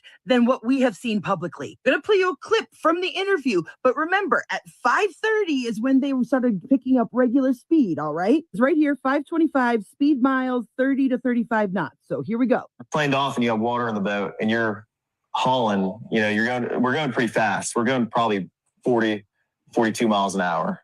And so all that excess water that was built up in the boat is coming out of the boat. So, I mean, that's what we had to do. So we ran into Fort Bayou and we didn't just run straight to my buddy's grandparents' house. We ran into Fort Bayou. A couple of us jumped in the water. And Wyatt, the whole reason for the stop was so Wyatt could hop in and put the plug back in the boat.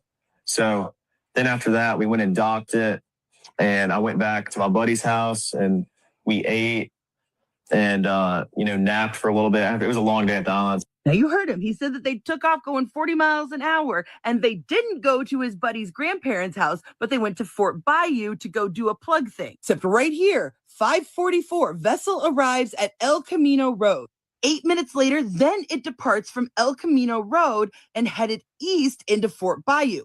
So right there, we have a lie. The boat did stop before going into Fort Bayou. 6 minutes later, it comes back to El Camino Road, and the vessel departed El Camino Road half an hour later, headed southwest to St. Martin Bayou, and then turned southeast into Biloxi Bay Bridge. Then they went back to the Bayou boat launch. Then the boat was taken to Cardinal Lane, which was Wyatt's residence. Now, because I am an absolute genius, I was able to find it. This was where they left and where they came back that day, then came back several times. Now, first off, why aren't we seeing footage of them returning that day? We know that Nolan was with them when they left. So why do they have the security cams from that morning, but not that night? Whose grandparents live there?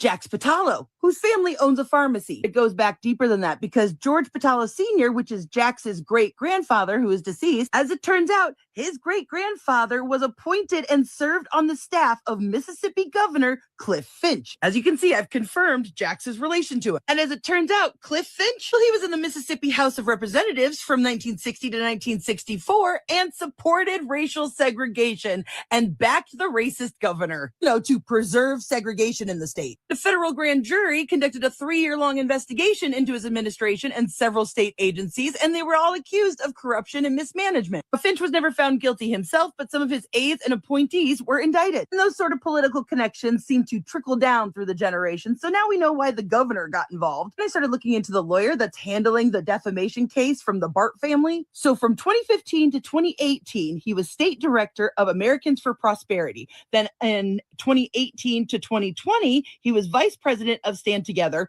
while being vice president of Americans for Prosperity. Stand Together is a Charles Koch nonprofit, and Americans for Prosperity is a libertarian conservative political advocacy group affiliated with Charles Koch and David Koch. And if you don't know who the Koch brothers are, they're fucking evil. Guess who's one of the major funders for Turning Point USA? Major donors for the Koch brothers also are primary financial pillars for Turning Point USA, specifically their campus operations. And guess who used to serve as the director of urban engagement?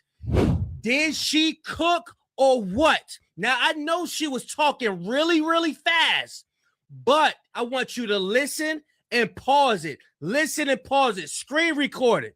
She just dropped that. I seen another YouTube content creator who goes by the name of Tisa Tells. She reacted to it and I seen it. I went back to her page and it was scrubbed off. She is ruffling feathers. She even got a breakdown of the whole timeline with other information. She does a deep dive in the Nolan Wells case, y'all.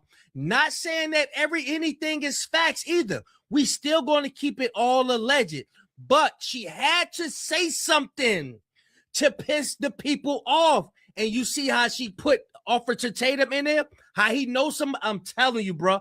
Ain't no way he just coming out like that and going as hard as he is. These people know each other. They connected. When that boy Tristan was on that couch and he said, oh, y'all don't know who y'all with. These people are tight-knit. Oh, they tight-knit, all right. This is serious business right here. Y'all make sure y'all share this. If you couldn't screen record it, somebody will. Make sure you share it. Ben Crump and the Wells family. Beautiful, remote. This, and if you need to put it on 2X, do so. The creator's name is Jay Megan. She is out here doing the Lord's work. Not only do y'all need to watch this, I need everybody to tag the ordered it though. So I'm just going to add it to the back end of this. Watch on 2X feed. I'm going to put the second video first because that's the one that they removed. Her part 1 is still up. Okay. I will upload that later. Okay. Okay.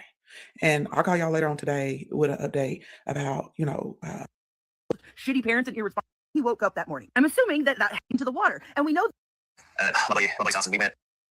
Motor, as you can see right here, has that black like this morning. Not only have I found more evidence of a fourth boat, not only have I found a lie in their timeline, but I've also discovered a deep political connection, not only to a former governor of Mississippi, but to Turning Point USA. So first off, this picture has surfaced in which it's clearly the group of boats a little bit further out in the water altogether. Now here's what is supposedly Bart's boat. We can see the Garmin on top, can confirm this black boat from this other picture. We can see Wyatt's Triton right here, and we can confirm that by the motor. As you can see right here, has that black stripe on the white motor. Now in between the two boats is the Palm Beach. You can clearly see it labeled, and it's got that stripe, right? As you can see, the stripe is there, and yet there's this design right here and no Palm Beach. And you may be like, Jay, that doesn't prove that it's a different boat. Maybe we just can't see it, even though it should be right there according to this picture. But if you look in this video, you can see that there is a black propeller right there. See black propeller, and you can very clearly see the Palm Beach right there on the side. But if you look really carefully in this photo, you can see right there a black propeller. There's another boat on the other side of these three boats. And given the lack of the name on the boat and the black propeller, I'm going to assume the Palm Beach is on the other side, which means there's 4 boats right here. Then I rewatched Warren's interview. I woke up at my buddy's house and we went to McDonald's, got food. No one's not with me. And I went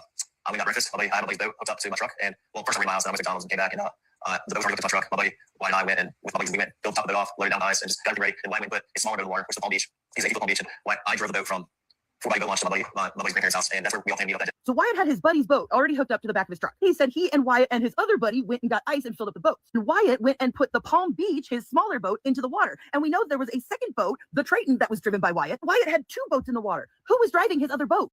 Nolan was on Wyatt Pyron's 22 Triton.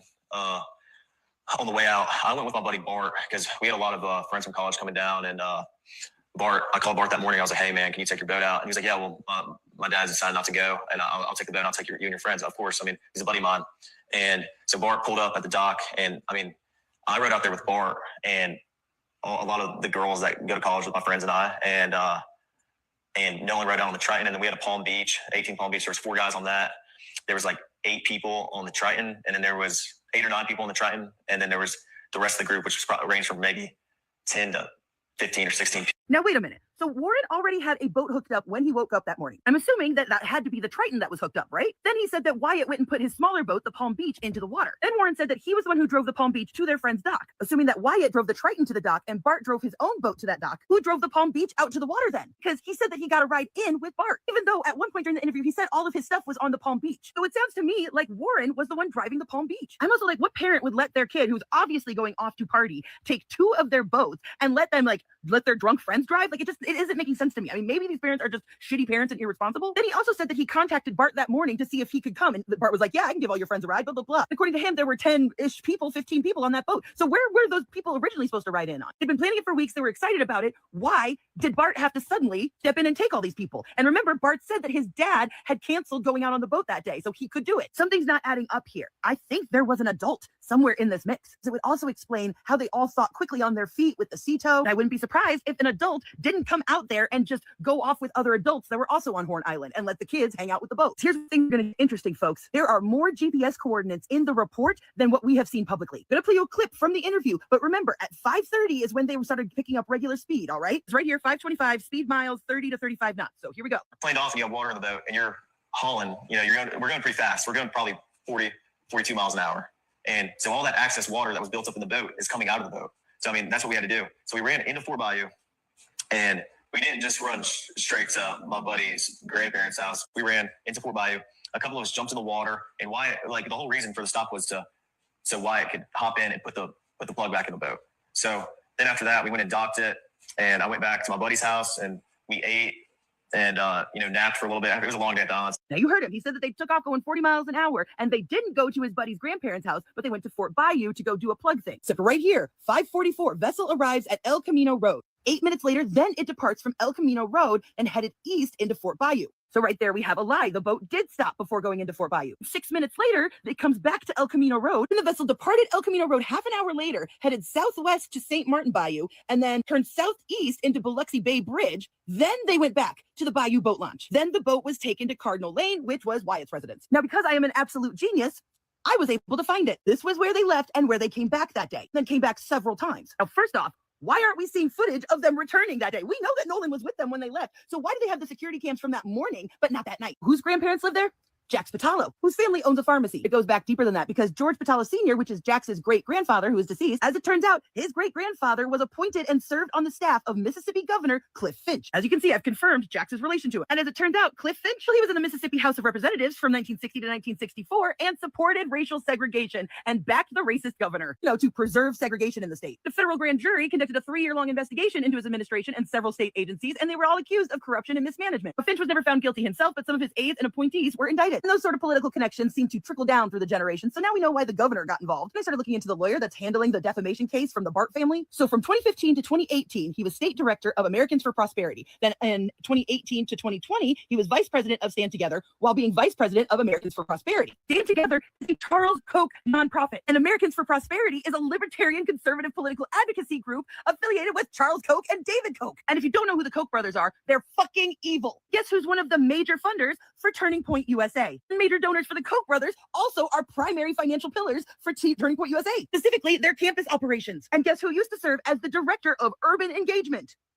This, and if you need to put it on 2X, do so. The creator's name is J. Megan. She is out here doing the Lord's work. Not only do y'all need to watch this, I need everybody to tag Ben Crump, tag the NAACP, Al Sharpton, Dunn Lemon, anybody you can think of. If masses of us are tagging them, then hopefully someone will see this and they will. Chris Como. No. Okay, you guys, I just put in the chat. I did a petition. It's concerning what's going on in the state of Black America just as well. Okay. There's a link, there's a petition. I'm at 119. And I share the link if you don't mind. If you could go to the link, please.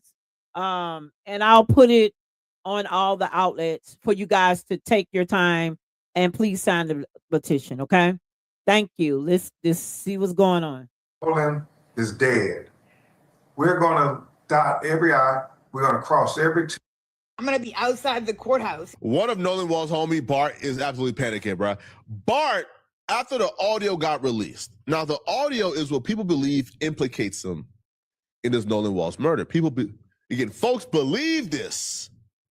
And because of this, we've seen the result of that audio dropping where his name is mentioned. He has given the police 20 witnesses that they ain't know before. So why would you hold it on this information? But he gave them 20 witnesses. And they are also sending lawsuits and cease and desist out to anybody that mentions him in this Nolan Wells situation, which I don't think they can do that. You can't sue people for speculating about something. Again, you can sue them for saying you did something, but not speculation. Right. So Bart is the name that was mentioned during the boat audio. So y'all remember when the boat audio was playing, it was like, yo, he's dead. Oh my God, Nolan. Oh my God, Nolan. No, Nolan, no. In that audio, after you hear damn it, Bart. Now, because that name was mentioned during the audio, damn it, Bart, folks like, oh, okay, why were they saying damn it, Bart? What was Bart doing to make him say damn it, Bart? What happened? And then during the interviews that Warren did and Tristan did, they both mentioned Bart. So now Bart is this new character who believes he's being talked about unfairly. And because of this, Bart is now telling TMZ, the police told TMZ, that Bart has given up 20 witnesses. And then we'll get to the lawsuits that Bart intend on filing. And we'll talk about who exactly he intend on suing. So this is what TMZ said about Bart and the 20 witnesses earlier today. Bart people have been theorizing online and even just flat out accusing him, saying that he was jealous of Nolan because of the girl that Nolan was with on the 4th of July, Katie McCormack, and they felt like Bart had a relationship with her. So Bart's hired an attorney, and the attorney already came out and said, that's not true. He didn't have a relationship with Katie. The photo you think is Katie is not Katie, done all that. But they're in particular now they're going after one OnlyFans model / influencer who has voiced her theory about Bart being involved. Her name is Kimberly, and she is the recipient of a cease and desist letter from Bart's attorney. I don't know if Kimberly is all that scared of this lawsuit based on what she got that cease and desist. We'll get to Kimberly right? We'll get to Kimberly, all right? Kimberly do not give a damn. Now, Kimberly, in terms of the short form, she's probably been like the leading short form creator in terms of this Nolan Wells situation. Kimberly drops like 5 to 10 videos a day on Nolan Wells. She gives 5 to 10 updates on Nolan Wells. It's, her work ethic is crazy, all right? So because of that, a bunch of her short form goes viral. And because of the virality now, people like Bart saying, hold on, bro, you saying my name, bro, I'm getting bad press. Bart is trying to go to the NFL. Bart don't want no drama on his name. Bart is trying to play the next college season without any hiccups. Can you imagine if this Nolan Wells investigation or this case, right? Can you imagine if this Nolan Wells investigation in this case is not wrapped up yet by the next collegiate season where Bart has to go and play for Wyoming, and then you have Bart coming out, and then as he walks in out, you hear nothing but boos. Boo, boo, boo. Can you imagine if Bart plays at an HBCU? If this Nolan Wells situation is not concluded and wrapped up yet, I think Bart is trying to get ahead of it and speed this up. Because when y'all, let me tell y'all how Black Americans roll. They can sit here and play this game like this boy did whatever to himself, knowing that he had to go to workouts that Monday. Didn't know exactly hours and details if he had to get drug screened, whatever. You know what I mean? That Monday, right? And he was a prospect himself, just as well. So, do you think that they're gonna let these? Listen, I'm gonna keep it a buck. Their life will forever change, and it's gonna be based on people think in their mind that they left him, even if they're not guilty, even if an adult did this and they're scared to even talk, or even if something, whatever. And this is all alleged, okay? Their life will forever change behind this one situation. They will never be in this a fact. They will never be able to function in a functional situation, like ever. Like, okay, he's trying to go to the NFL. Okay, guess what? Do you see all the stars that are coming out? Do you think he will be accepted? Just think about it. Do you think he will be accepted? You cannot save a dream and take a dream away. It doesn't work like that. Not saying this boy did anything, but I'm saying for whomever or whatever took place that day. If Rugg was brought on there, that means an adult brought that stuff on there. An adult had to be present because the laws in Mississippi, if the person is under 21, longest the parent is there. Mississippi is wild. They can drink. And if it's 5%, they don't, I think, because I read on it a little bit, they don't need an adult. Okay? So, someone brought somebody else's child alcohol on those boats because they all had alcohol. Just that alone should get somebody arrested, y'all, by itself. You know what I mean? Just that by itself should get somebody arrested, right? So, going to a grand jury, everybody's doubting. I'm not a negative person. Look, Mother Nature is in the midst of all of this. They're going to tear down and destroy. Listen, I got chills just went through my body. Mississippi is going to be told, listen, somebody may go to jail. I'm just going to say, I'm going to put it in tuition. Somebody's going to go to jail and other people are going to go to jail for things that we didn't know nothing about. That's my prediction. Because even if that grand jury play this game and there's reasonable evidence, they're going to sue for that. And when they sue for that, they can say it was racial. That's when race going to kick in. Y'all got to stop telling people we can't say things as racist when we're brought in a world where you're told you're white and you're black. We are brought in a system where race is a big part of how you enter into this realm. So you're not going to tell me not to use it when it's being done. That's the problem. We're not our answer. We understand where you're not whoever you are, but you're still using the system to make things better for you, and that's not right. And I tell people, I'm from Louisiana. We are part of the Creole Maroons. We ran the Mississippi. We conquered Baton Rouge. All that they signed Baton Rouge over in a piece. That's a lie. They conquered it. They're over 200 and something troops. The army that they have right now belongs to us. That's us. It just got diverse. Listen, we outnumber everybody in the world, and I don't care what nobody say. No one outnumbers us. They're lying about numbers just as well. Not inciting anything, because I think everybody should be able to live on the land and be in peace. But we're the only group that are single out. The American black indigenous people are the only ones that are single out by everybody, no matter what the skin tone is. And we're tired. Leave us the fuck alone. That's what we want, to be left alone so we can live our life the way we want and be comfortable. And don't have to worry about a child from 25 on down to 18. We constantly seeing this same pattern. Why?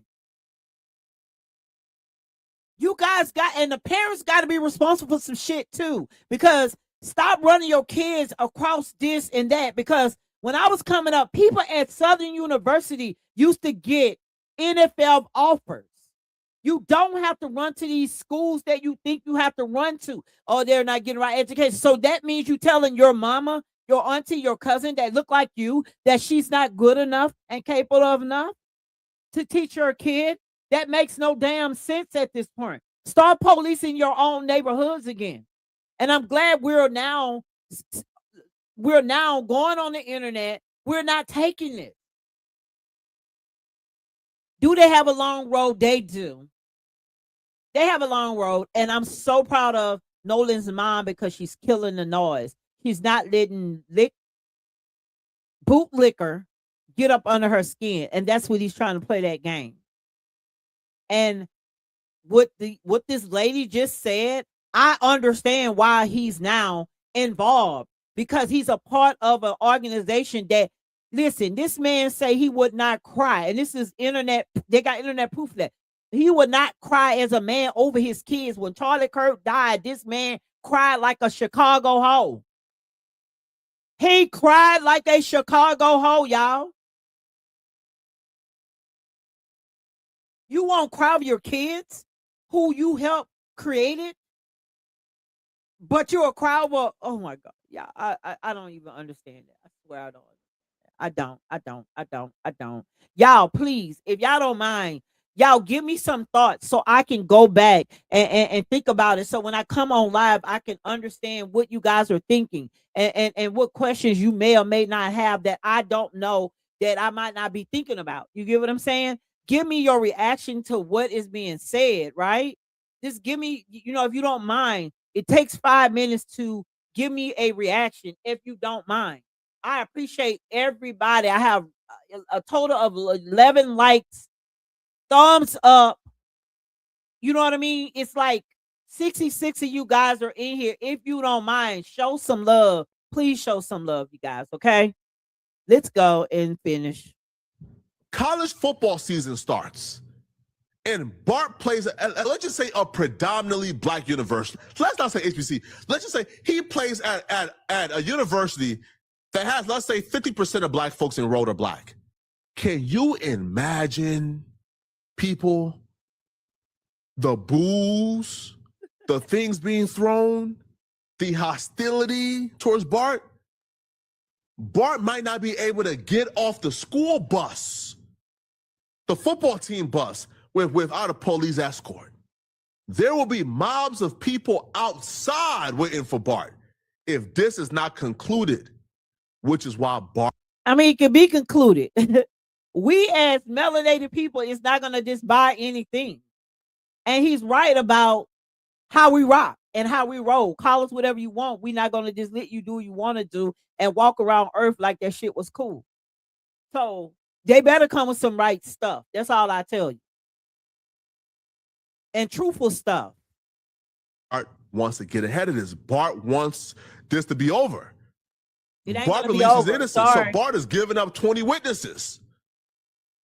Bart said, but here's where I think Bart is going wrong. Bart and Bart parents, welcome to the internet, bro.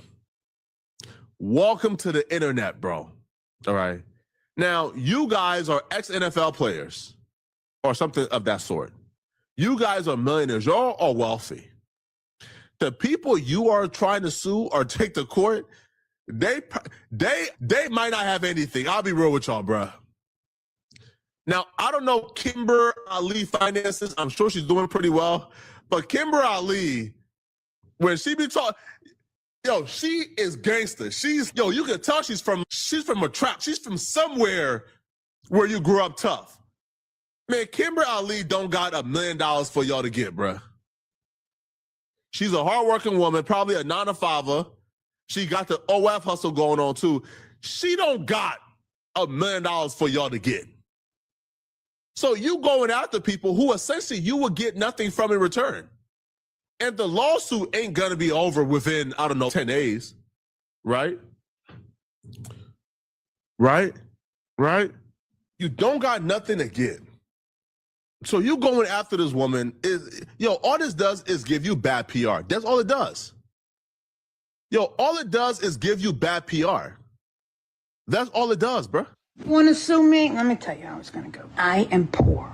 I have nothing. I don't own anything. You can't put a lien on property. I have nothing. It's going Start slinging around lies about them. This theory online that this kid was somehow concocted Nolan's death as revenge because he was secretly dating this other girl. Now we're just getting into like crazy conspiracy theories at this point. And I feel like that case has been filled with those. Well, and Bart actually took it a step further beyond that. He said, not only did I not have anything to do with Nolan's death, but I have actually told police the 20 people I saw that day out there, gave them names, and he said, I'm cooperating. Well, I thought he fully with wasn't this there, they investigation, say.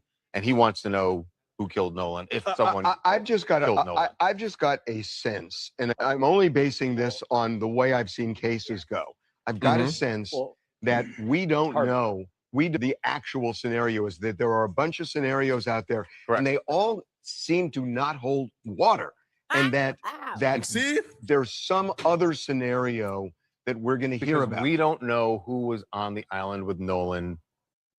What I tell y'all about TMZ? Fam, Nolan Wells friends have came out with a bunch of theories that makes no sense. They have came forward with a bunch of theories that makes no sense whatsoever. Right? They've came out with this theory and that theory. The theories makes no sense. It's horseshoe. It's nonsense. Right? It makes no sense. It's absolutely nonsense. It makes no sense whatsoever. Nonsense. But TMZ has never came out and said, Nolan Wells friends makes no sense. Nolan Wells friends. They won't criticize Nolan Wells friends. They won't criticize Brandon Tatum changing up his opinion about 5 different times.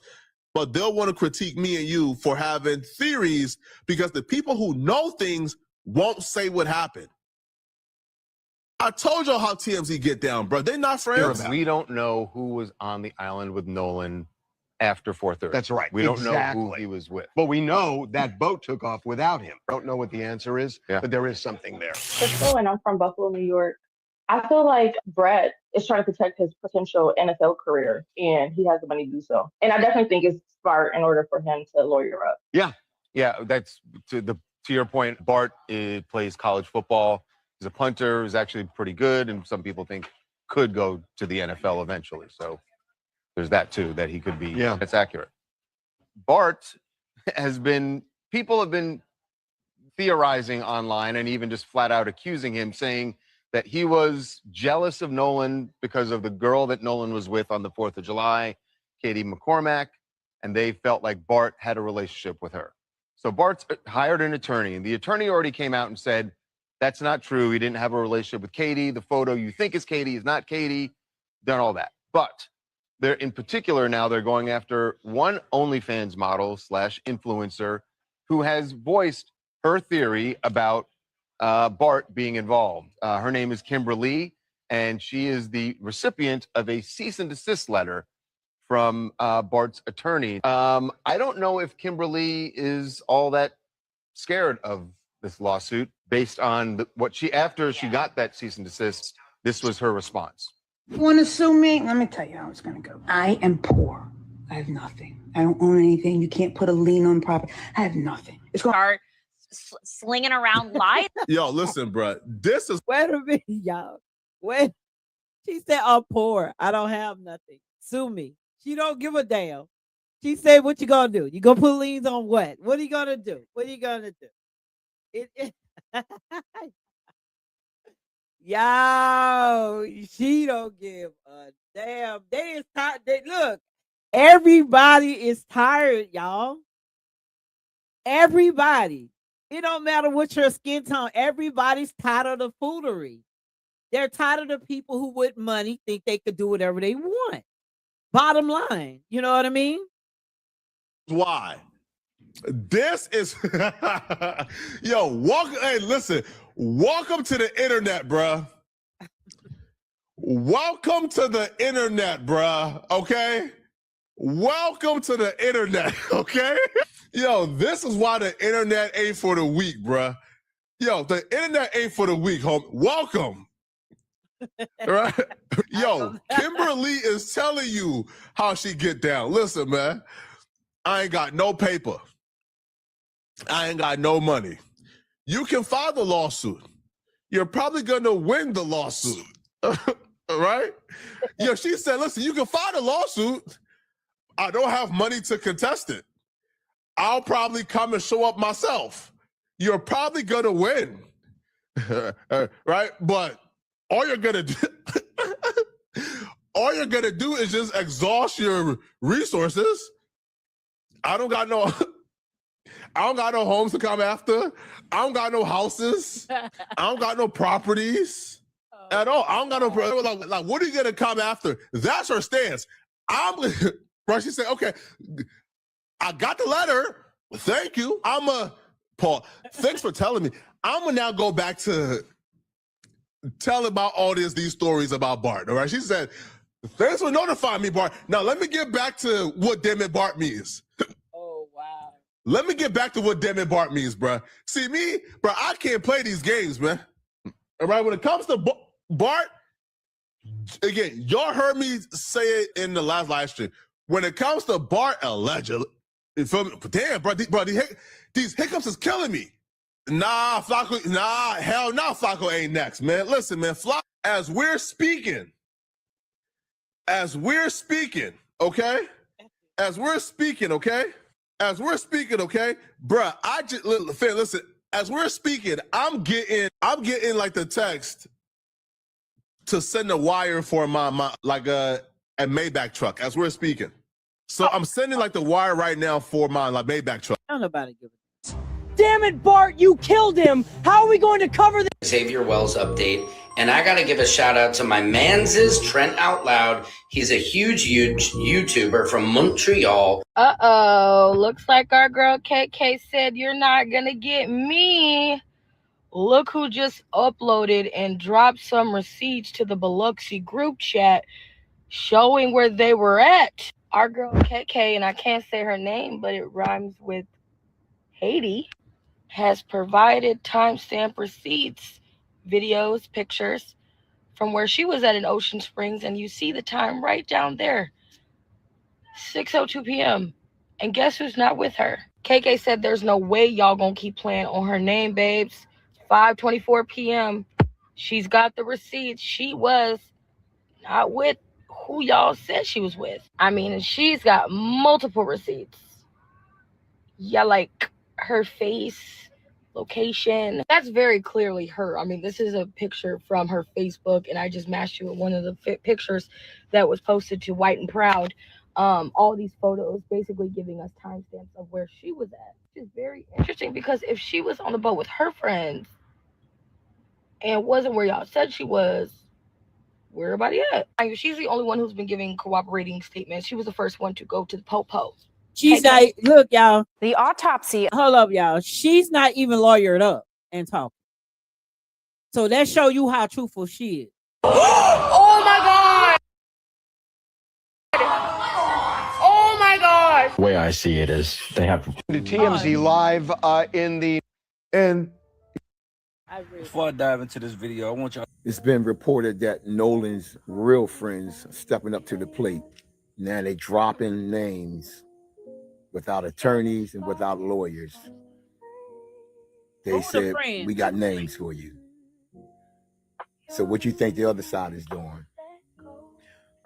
The ones that lawyered up, the ones that deleted social medias and closed their accounts, you guarantee you, now they scared. We won't be intimidated and we won't be bullied, but we will speak up, and that's just what's happening. Well, his real friend should have said something from the gate. Do not play with my homeboy like that. I don't like that. Oh, these are the text messages of bullshit and foolery.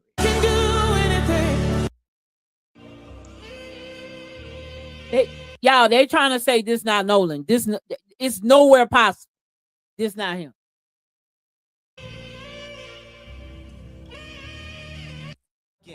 When it's real, feelings hard to conceal. Can't imagine all the pain I feel. Give anything to hear. That is so sad, y'all. That is so sad. I in a sense, I think something just went wrong. How and why, I don't know. I'm just not. This a girl situation. Let's take this over.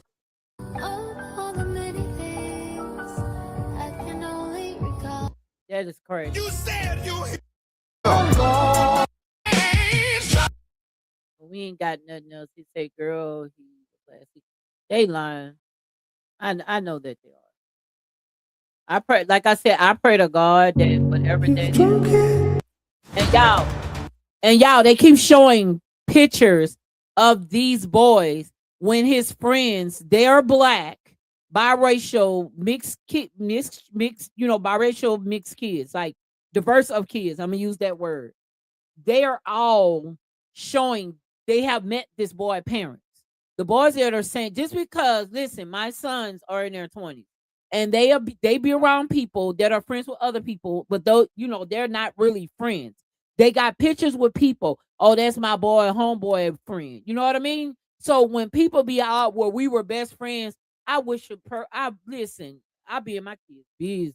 You know what I mean? I don't be in their business, but I be in their business enough to know who they hang around or what's going on some type of way. You know what I mean? Not that I get everything, but the mass majority, I know when they say they're somebody saying that they're a friend, I know them, you know?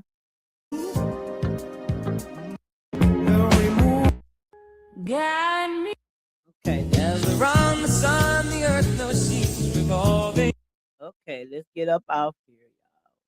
I just hate the fact that we're at a situation where let me see his friends. Let me say friends. Let me see if they got, because TikTok don't play. And honestly, I'm confused on this boy right here. I didn't talk to him. Okay, let's see. What we're going to do now is we are going to react to Officer Tatum's commentary and some bombshell revelation that he has shared with his audience regarding some of these lawsuits. So take a listen. Let's get to Warren Hudson's dad. He made a reward, or at least he offered a reward for anybody with information that will lead to what happened. Hold up. He offered a reward, then he put a GoFundMe. Why? They're supposed to be rich people. I'm confused. Let me shut up. To Nolan Wells. Now, I cannot find now people can be guilty and do crazy stuff. But the probability, the likelihood of a father is going to pay for his son to go to jail. If you thought your son, this is how silly is y'all. Yeah, look at the bootlicker.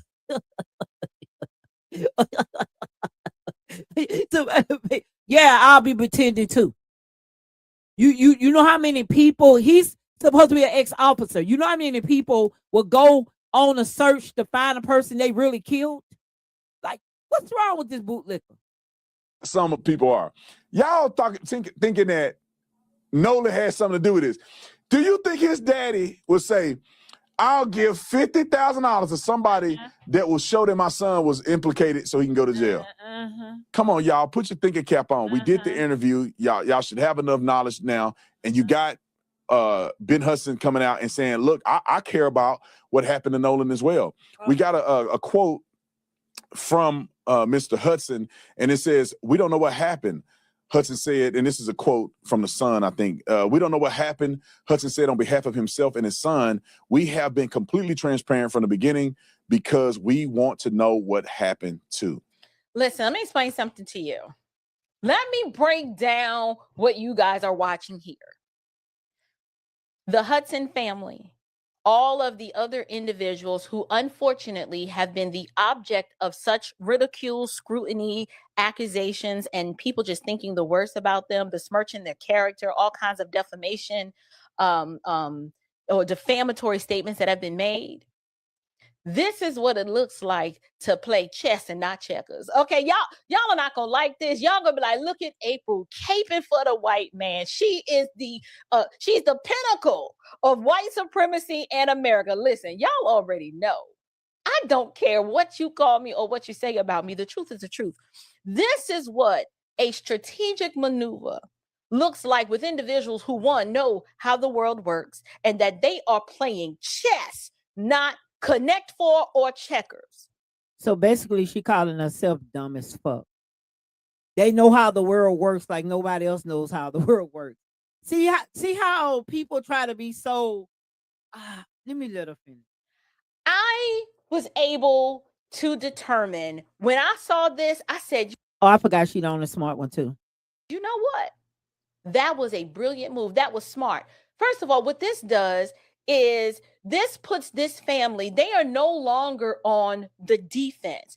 They should not have to defend something that they have not done or where there's no evidence to even support that they were remotely involved. Hold up. We haven't got any conclusions, but she's still saying what she think in her own brain. She's the smart one. She's the smart one. Yeah, she's the smart one. Yeah. In Nolan Wells' death. So they're like, I'll do you one better to demonstrate to you that, one, I can put my money where my mouth is, and that they can put their money where their mouth is, but they gotta go, like a Gibson Go. So she made this video a little too fast, y'all. She made the video a little too fast because now they got a Gibson Go. So, oh man, she ain't talking about nothing. She's not. She's definitely not, baby. I'm letting her talk because, listen, I'm not a Democrat, but I'm not dumb. When it's time to pick a side, I'm picking a side. I have my children are Black Americans, okay? At the end of the day, your child is my child. I don't play those games. Right or wrong and indifferent, okay? At the end of the day, if he done something wrong, we're going to deal with it, suffer the consequences, whatever it is. However, you're not going to just do what you want to do with any of these kids. That I'm going to advocate for anybody's kid. She not talking about nothing. You absolutely right. But I'm finna let her water-headed ass finish talking. You are not going to bully me and subjugate me and make me the villain in your story. Bam. What we're going to do. She don't even have likes. I just was showing her some love because she only have 6 people that like the story. So I was just showing her some love. Thought she was talking about something. She damn sure ain't talking about nothing. Y'all make sure y'all like, share the live. Please make sure you share the live. We on TikTok streets. We running the streets of TikTok today. Thank you. YouTube. We were on YouTube earlier. See what they were talking about. They ain't talking about nothing. You know what I mean? I broke down everything. It literally, if you go look at it, it appears there was 4 votes. It was 4 boats, not 3, not 2 that's in the report. It was a total, and even in there, one of the boys interviewed, he said 3. But it seems that it was 4, if you go look at it. I'm gonna put some clips up, so y'all get ready. Now is we are going to react to Officer Fire. Did you notice the watch worn by the white guy who claimed to be Nolan Wells' friend during the interview? No wonder he was the only one willing to speak for the group. Then you realize the whole thing was planned. After Nolan's tragic drowning, attention turned to the young white man on the boat, while everyone else stayed silent. Warren, who claimed to be Nolan's best friend, gave an interview, but 3 details raised serious questions. First, Warren's watch actually had a recording device. He wore it to record real-time feedback during the interview. Since his mother is a senior judge, the interview was basically a legal rehearsal. She had coached him, and the recording let them review everything and adjust their strategy behind the scenes, building a strong defense for any future legal proceedings.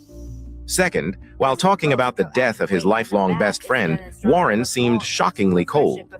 There was no emotion in his voice and no sign of grief. An even bigger red flag came when he was asked, "Why didn't Nolan's mother know you before any of this?" His excuse was, "We'd just never been to Nolan's house before." That makes no sense for someone who claimed they grew up together. Breaking news, everybody. Benjamin Crump just appeared on the Art of Dialogue for an interview. And in this interview, he explains how he feels about the audio and how the sister engineered it whereas though we can hear the background of the audio. Not only that, he speaks about some things that we all had questions about. And like I said before, I believe Ben Crump has a lot of information, but he's just not sharing it now because he does not want to reveal his hands. But in the interview, you can see how he's being careful with his words because we know the other side, they are trying to sue. They are trying to sue any and everybody out there for a defamation of character so they could turn the narrative and then they can play the victim. So I'm going to tell every content creator out there, if you're speaking on this situation, be careful because the other side needs something to stand on because they are looking bad. Before we continue, y'all please make sure y'all hype this video, make sure y'all subscribe and get the likes up. Let's get into it, y'all. One of the things that has been bewildering is the fact that if he says he's going to stay behind, why doesn't an 18-year-old get their cell phone if they're not going to? You know why? Because his cell phone was in the truck, and that's on the report, y'all. For those who didn't hear earlier, I was reading and I was going direct to what they said prior before they started sprouting out with the foolery. The alleged phone from Nolan was supposed to be left in his buddy truck. So regardless, he wouldn't have been able to get the damn phone anyway. Because it was way on land. So think about it. Why would he want to stay on land knowing his phone is in the truck? And if someone tell him no, he can't call somebody to come get him. Y'all come on. Go with the boat. Why would they leave it with them? His mother, called his phone 3 times, got no answer. After they started getting concerned, and it was when they did the Life 360, trying to say, find my phone, is when she found out that the phone were with the friends. And so her friend went to get the phone. And when they got the phone back, they discovered that there were a lot of Snapchat messages that were deleted. They also found that there were some texts deleted. So that was very concerning to them as they're trying to figure out, what happened to my child? Our child is dead and we have no answers. Nobody's telling us anything. And so it became just an incredibly painful ordeal for them trying to find out what happened to Nolan Wells. And then America became engaged in this matter because it wasn't adding up to anybody. You know, he says, I'm going to stay behind, but he leaves his cell phone. He doesn't have his car keys. You know, well, if he stand behind and you don't have any of that information, people are saying, did he stay behind? And so that becomes a question.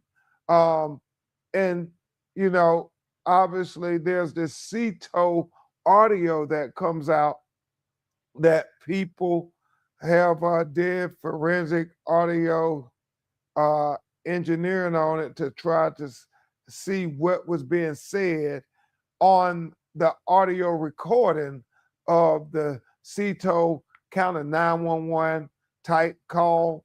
And it's in that call that people say they hear certain things. We have retained audio engineering experts to be able to decipher and to render expert opinions on the validity of the CETO 911 audio that seems to suggest things about the presence of Nolan. My question to y'all is, do y'all think if it wasn't for the internet, if it wasn't for the people using their voices, screaming and shouting out loud from the rooftop, what happened? Do y'all think we would have got that CETO audio from the dispatch? Do y'all think we would have gotten as far as we have gotten if it wasn't for the people? I think not. That's why it's so important that we continue to speak on this situation. No matter who gets offended, we must continue to speak on this situation, y'all. And so we are trying not to speculate. We're trying to investigate, but we are asking questions that don't add up to us. And that's what everybody's been doing, because everybody says, how can this 18-year-old college football player who's in tip-top shape just go missing and nobody knows anything? Nobody's seen anything. And the sheriff within, hours after he was discovered, his dead body, they claimed that, that no foul play, accidental drowning is what they suggest. And his family are saying, we can't accept that when you make that conclusion without doing no investigations. And so what they want is a full, impartial, fair investigation into what happened to Nolan Wells. In our community, we see people investigate it very zealously. And so we want the same thing for our children. We want them to zealously investigate this matter, just as if they would if the roles were reversed. And that's what I think has people in the minority community saying, hold on, we want to know what's on everybody's phone. We want to know social media, because all of that could become very relevant information as to what happened to Nolan Wells. Throughout history, they have been so accustomed to getting away with the unaliving of our people and nobody being held accountable for it. Correct me if I'm wrong, but the woman that Nolan was hanging out with when he was at the island, Katie, her sister, Gracie, came out and said that Nolan intended to go back to the mainland with his friends, right?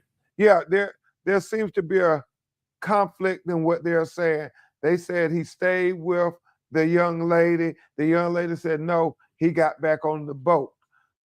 Okay, you guys. Y'all won't even believe this shit. Stand with Nolan Wells' targeted friends. They are trying to raise $100,000. Look how they trying to. The mama needs to listen. The mama needs to go copyright the name, and nobody should be able to use it. They're using Nolan's name to get money. Ain't this some backyard dough whatever it is. These little sons of bitches are out here trying to get sympathy donations, and they've already.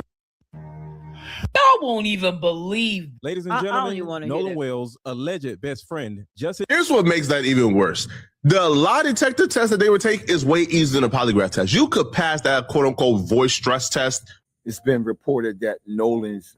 Here's $50,000 that will lead. With the evidence presented by Nolan Wells' parents.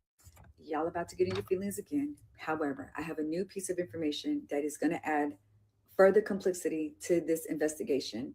According to sources close to Warren Hudson and Nolan Wells, has told police that in the days leading to the 4th of July trip, the friend group had fallen out with Nolan.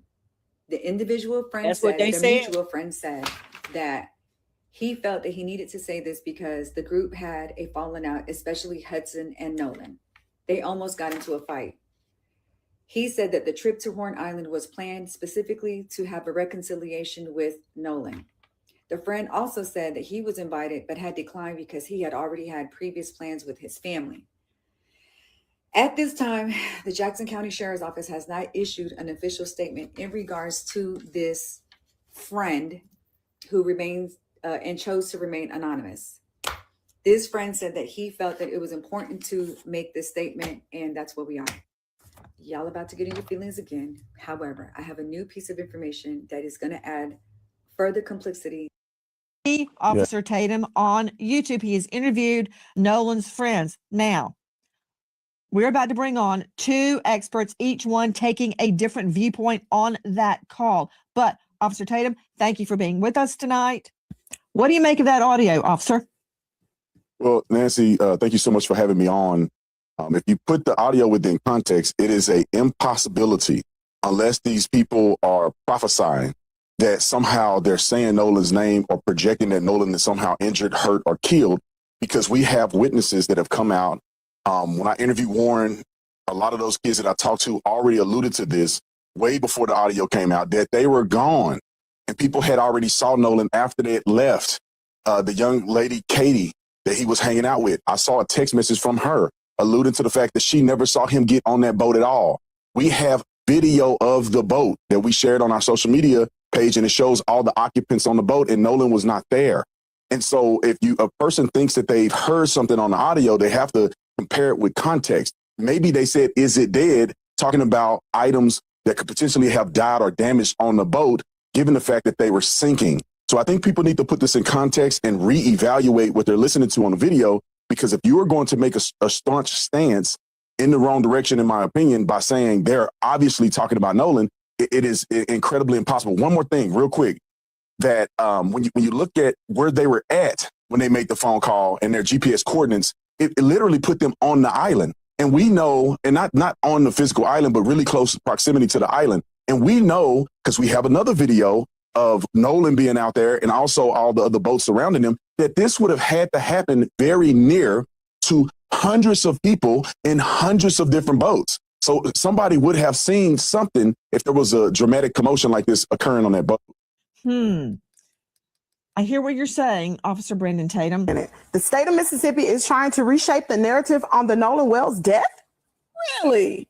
So it has been reported that Nolan Wells, witnesses have come forward to say that Nolan Wells was drinking heavily during the day of the 4th of July.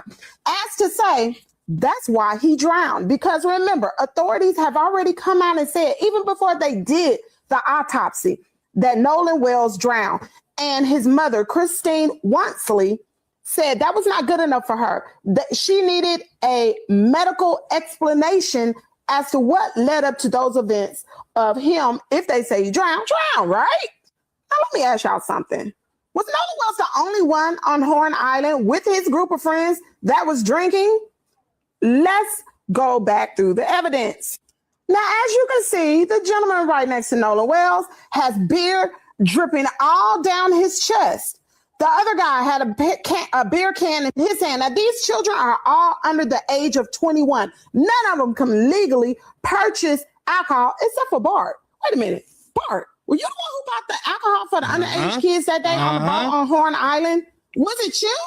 Oh, this plot is just really thickening. Not to mention, if Nolan was drinking, if the toxicology come back and he did have alcohol, that doesn't negate the fact that something nefarious happened on that island. Just because Bart was drinking is going to lead to all these things that we see plain as day in our face. We're just going to bypass this, right? We also are going to forget the fact that allegedly they deleted everything off of their social media accounts.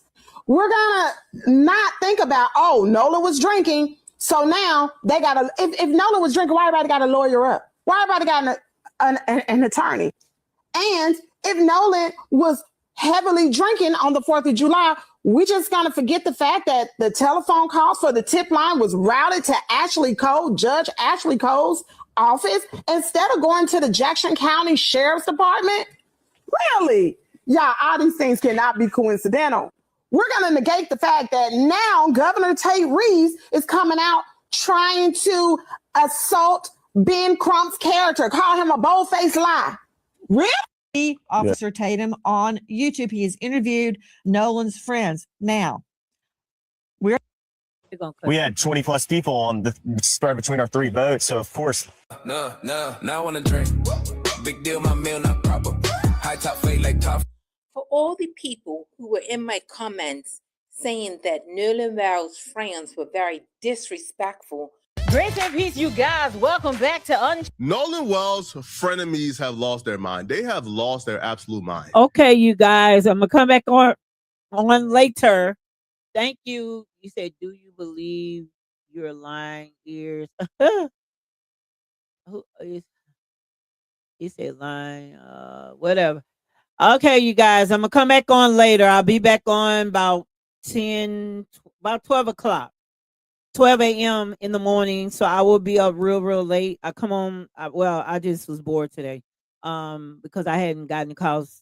I have a roadside assistant business. However, and I've been on a little too long. I got to go take care of some business because I just opened up a online K-12 high school. Yes, Lord. And I'm thankful for that just as well. And we're going to have labs teaching you guys about law itself. You need to learn how to be your own lawyer, learn pro se, learn how to protect your own rights and whatnot. We will have historical classes. I have a lot that's going to happen within the next couple of months.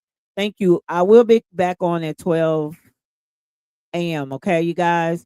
Y'all have a great day. I got to get off this here because you can get stuck in the sauce, but I still got a life.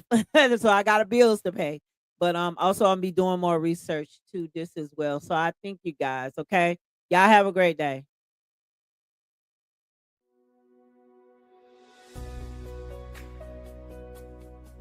Looking for a K-12 education that goes beyond the textbook, right from the comfort of home? Welcome to a new standard of online learning. Beyond general education, our students dive into specialized virtual labs for real-world job readiness. Genealogy lab, historical lab, civil law, and our media and public speaking lab. We prepare global citizens with immersive Spanish and French language tracks.